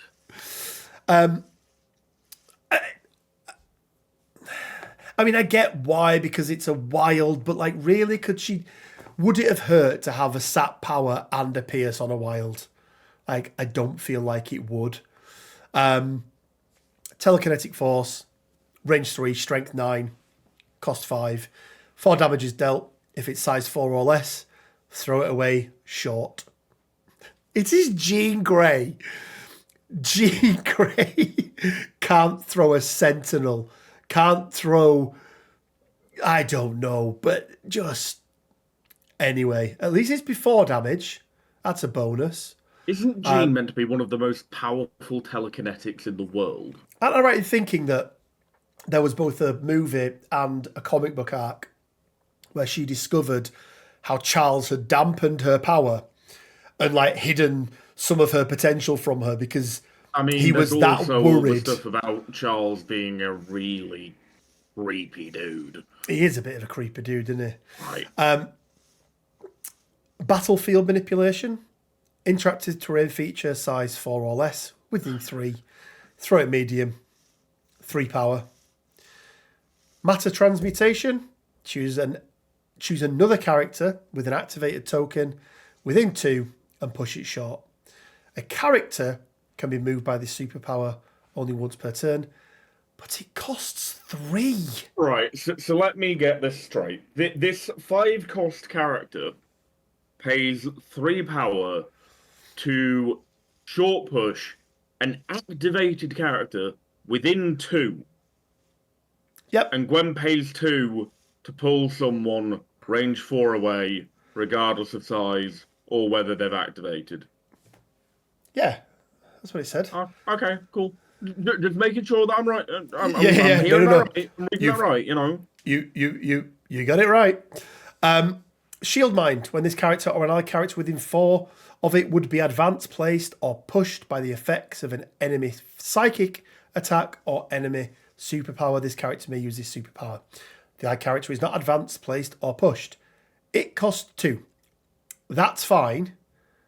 It needs to say throw. If that said throw, she would be much better. But anyway, She'd be playable. I digress. Latent psychic potential. She gains 2 extra power. And she has flight.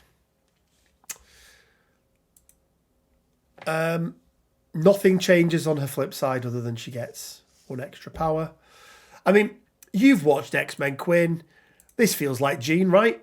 Feels like the Jean we know and love. You know, the Omega level mutant. No. She does have 2 cards, one of which we've already spoke about in Mental Domination. The other one needs her to die. And then a 4-threat character can make an attack. Great. Yes. This, by the way, Quinn, just to clarify, is the updated version of Jean Grey. She was even worse before. Why not? I think, Quinn, of everyone on this list, I liked your ideas with Ebony Maw and things, but at least he was still playable. She might be the worst 5 threat in the game. I think she is. I think Shadow King beats her, but only by a hair's breadth. I've had some games with Shadow King. Poor and you. he can do all right stuff. But, yeah, I mean, she's going D tier, right? She needs Why does she have a 5 dice builder? The only good thing about this card is there's a different version of Jean Grey coming out, and she's going to have the Phoenix Force, so it's going to be better. So we don't need to see this card ever again, other than when we do these tier lists. And she could have been such an incredible support piece for X-Men. It's just everything costs too much. Oh, and 100%. She's not good on her turn either. No. Just... They put too much value in her getting 2 extra, so generating 3 a turn. And that's also a thing I really dislike. And we've had... This is the 3rd 5 threat we've had with this, with the whole, you get a total of 3 in the power phase. I don't care. That's not actually helpful to me. Just give me a good kit. Because get great kit that can actually generate power throughout the game, and that is far more useful to me. Yeah. I mean, why matter transmutation needs to be range 2? Why it needs to be a push? Why they need to be activated? Why it needs to exist as a card ability? I'm fine with it being a push. Range 4, push them short, cost 2 power. Fine. Perfectly fine. That would be quite good. Because you can use it on your own, or you can use it on another character. A character can only be moved by the superpower once per turn. That's fine. She doesn't generate that much power that she's going to, I think if you do that, you swap it to be if they don't have an activated token. I think that's much more interesting as a team buffing ability rather than a control ability for an opponent that's kind of terrible. If you combine her and Scott, you've got some interesting out of activation move shenanigans with that and field leader and just get anything. Just something. Jean, has she ever been out of D? No. I don't feel like she has. She's very popular. She's never been out of D. Yeah, this is true. And D Quinn is for? D is for... Damn, that wasn't you I had a kid with? Oh, wow. Poor Scott. Not poor Scott. No. Scott did all right out of that. He did pretty well. He did all right, didn't he? Oh, by the way, Emma's at the door as well. Okay, Quinn, on to our final character for this video. It is Kane Marco, a.k.a. the Juggernaut. He is no goddamn mutant. Step-brother of Charles. Yeah, and I gather Cassandra Nova, because... I mean, in that case, he's like her best brother. At least he didn't try and murder her. Well, he probably tried to murder her at some point in the comics, but at least it wasn't in the womb. Yeah, true. 8 stamina, Quinn. 4, 3, 5 defense on his front. Short move. Don't be put off by that. Size 4 on a large base. We'll look at his healthy side first. He's got 1 spender, strike, power equal to damage dealt, and a push away on a wild. It's strength 5. So he's pretty lame, Quinn. Not going to lie. But maybe, just maybe, there's something that he can do to make it a little bit better. What, you mean so he's not like Jean, where that's just... Yeah, that's just it, yeah. He's terrible. Oh, okay. I'm the Juggernaut.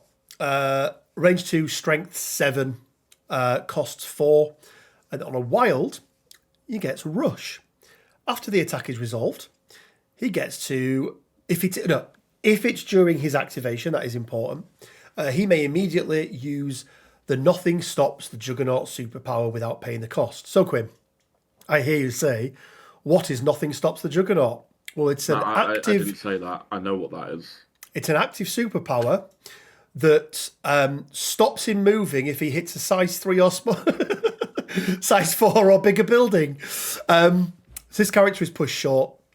It does not stop its movement if it contacts a size 3 or smaller interactive terrain feature. Instead, the contact terrain feature is destroyed. Then this character continues being pushed.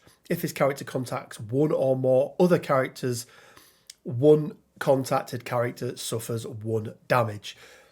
And then he stops as normal. So as soon as he touches a model, irrespective of their size, he stops. If it's a size 3 or less building, he just takes them out. A character can be damaged by this superpower only once per turn. And if he has stagger, if this character has a stagger special condition, he loses it.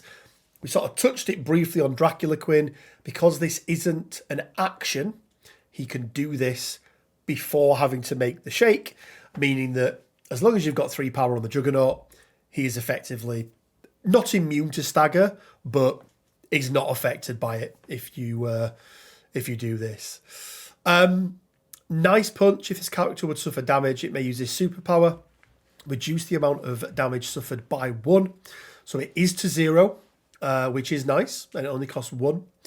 Helmet. This character cannot be pushed or advanced by the special effects of enemy mystic attacks or enemy superpowers. And then Unstoppable Momentum. After this character resolves a move action during its activation, it gains 2 power. The next attack made by this character, this activation adds 3 dice to the attack roll, making it an 8 dice builder, Quinn. Oh, look, better than Gene. This character can only only affected by the superpower once per turn, and he's also immune to stun.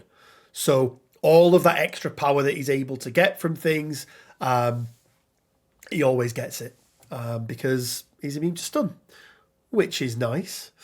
Front side of his card, Quinn, like pretty good, like really pretty good. Like slightly beefy. Very beefy, slightly susceptible to Mystic, to energy.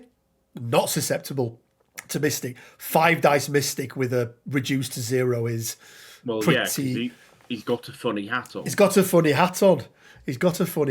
But Quinn, when he is dazed, he loses his funny little hat.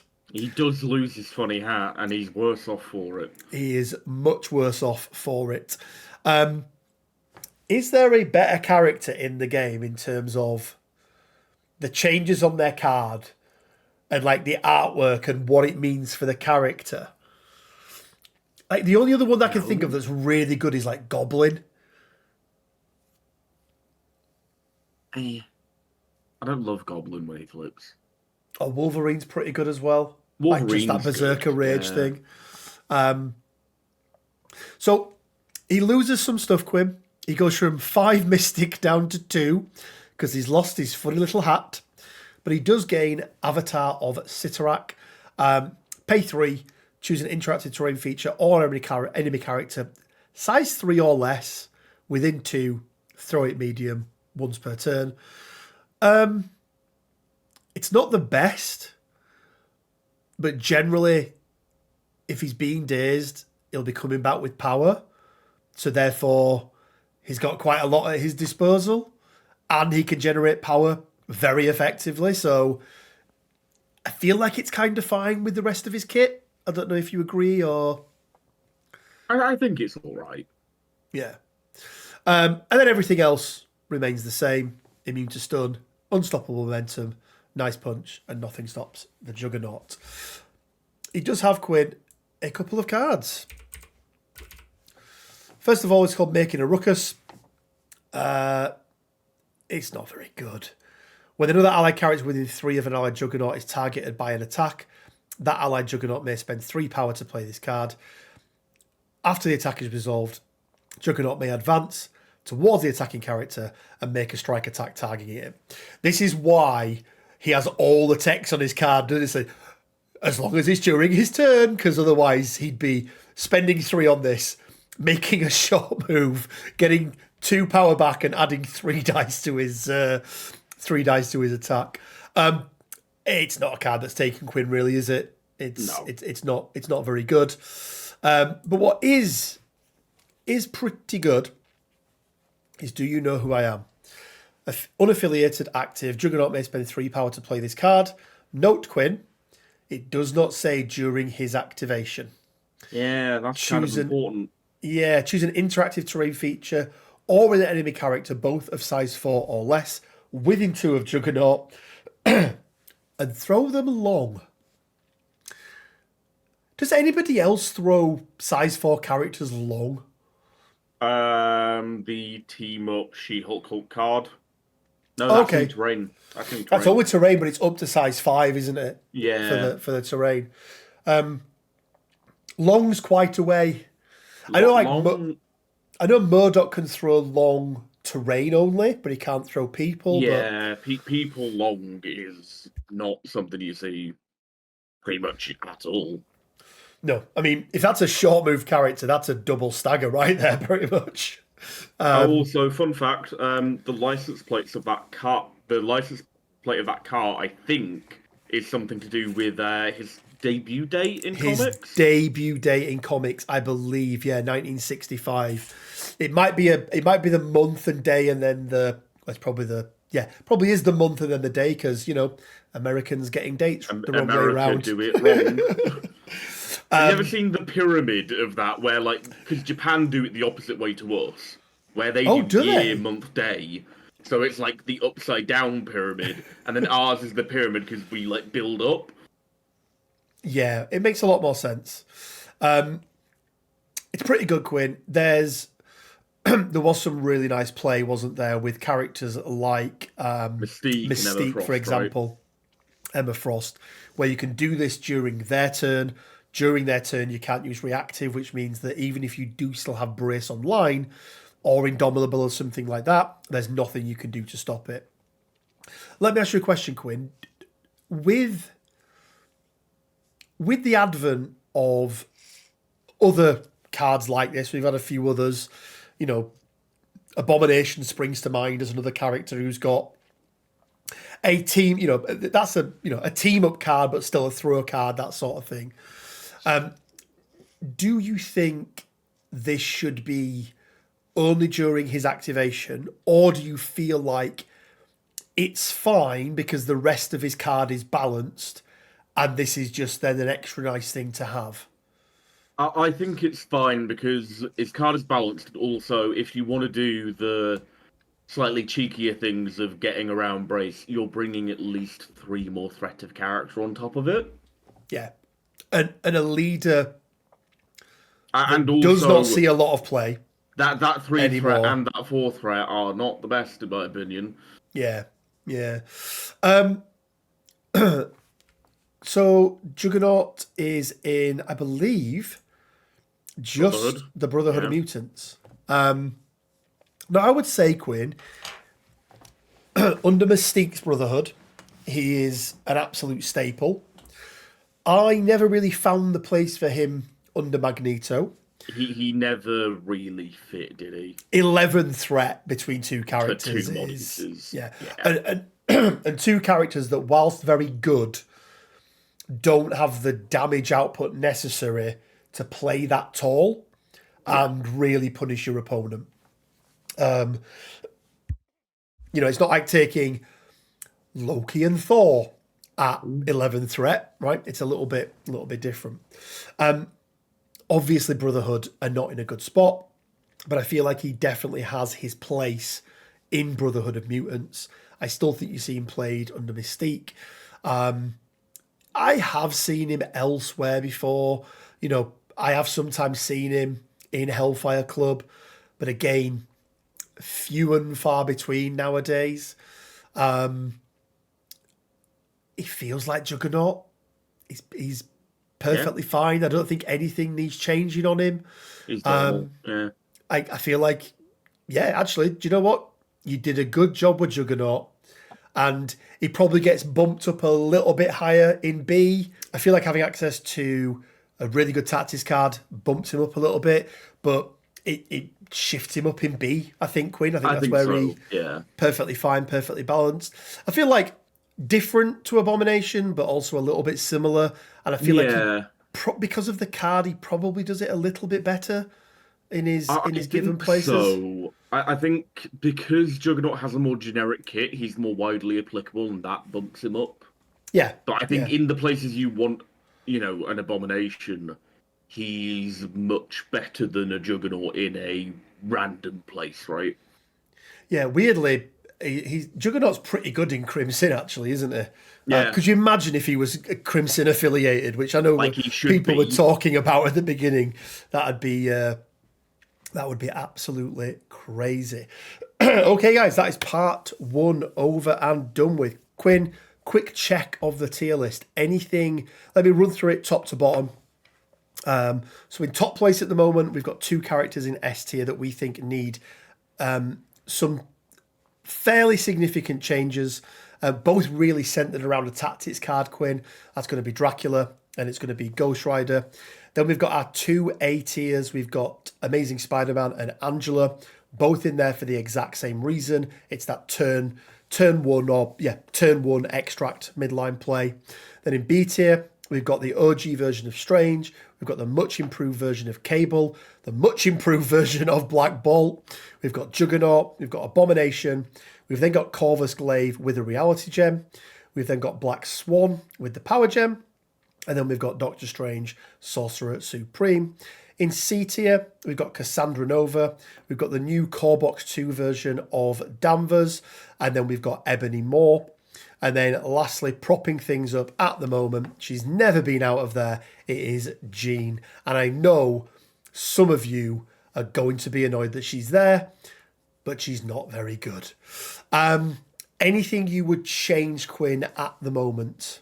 I don't think so. I think everything's been relatively fair and balanced. More deserves to be in C, even though I would like to see a rework of him, simply because he is viable. Yeah. But yeah. Yeah, I agree. I have seen him played a bit, and he's not bad, is he? He just doesn't feel like Maul, but he could do with some little extra bits on his kit. Cool. Okay, guys. So we are going to leave it there. Hopefully you've enjoyed this first part of the video. We did set a time limit and say 2 hours. We are 4 hours in recording. We'll see how much. We'll see where it is during the once I've edited it down. Usual stuff, guys. I want to give a big shout out to all of our Patreons and YouTube members. You guys really do help with the ongoing running of the channel. All the things we do, all the things we need to be able to make all the videos. So thank you so much for your support. And if you do want to support us on Patreon or YouTube, you can do so from as little as £1 a month. You can click that join button on the YouTube page right here. It'll be somewhere down here, or go down into the link in the description below and you'll see a link there for Patreon. But as always, you don't need to do either of those things. Just simply commenting, liking, sharing and subscribing really do go a long way to help with the channel. All the good algorithm things, Quinn. Ring the bell. That's the thing I have to say, isn't it? Join the Discord. At the time of this video's released, I will be playing a game of MCP, the final, taking my filthy Dracula list against Rusty, based over in the US. Based over in Australia even. Literally the complete opposite way. So if you want to check out when we're running events, what we're doing, plus everything else that we do, go and check out Discord. Again, link down in the description below. And as always, guys, it leaves me just enough time to say stay well, keep safe, and until next time, bye for now. Nerf Ghost Rider. Oh, he's changed it. Yeah.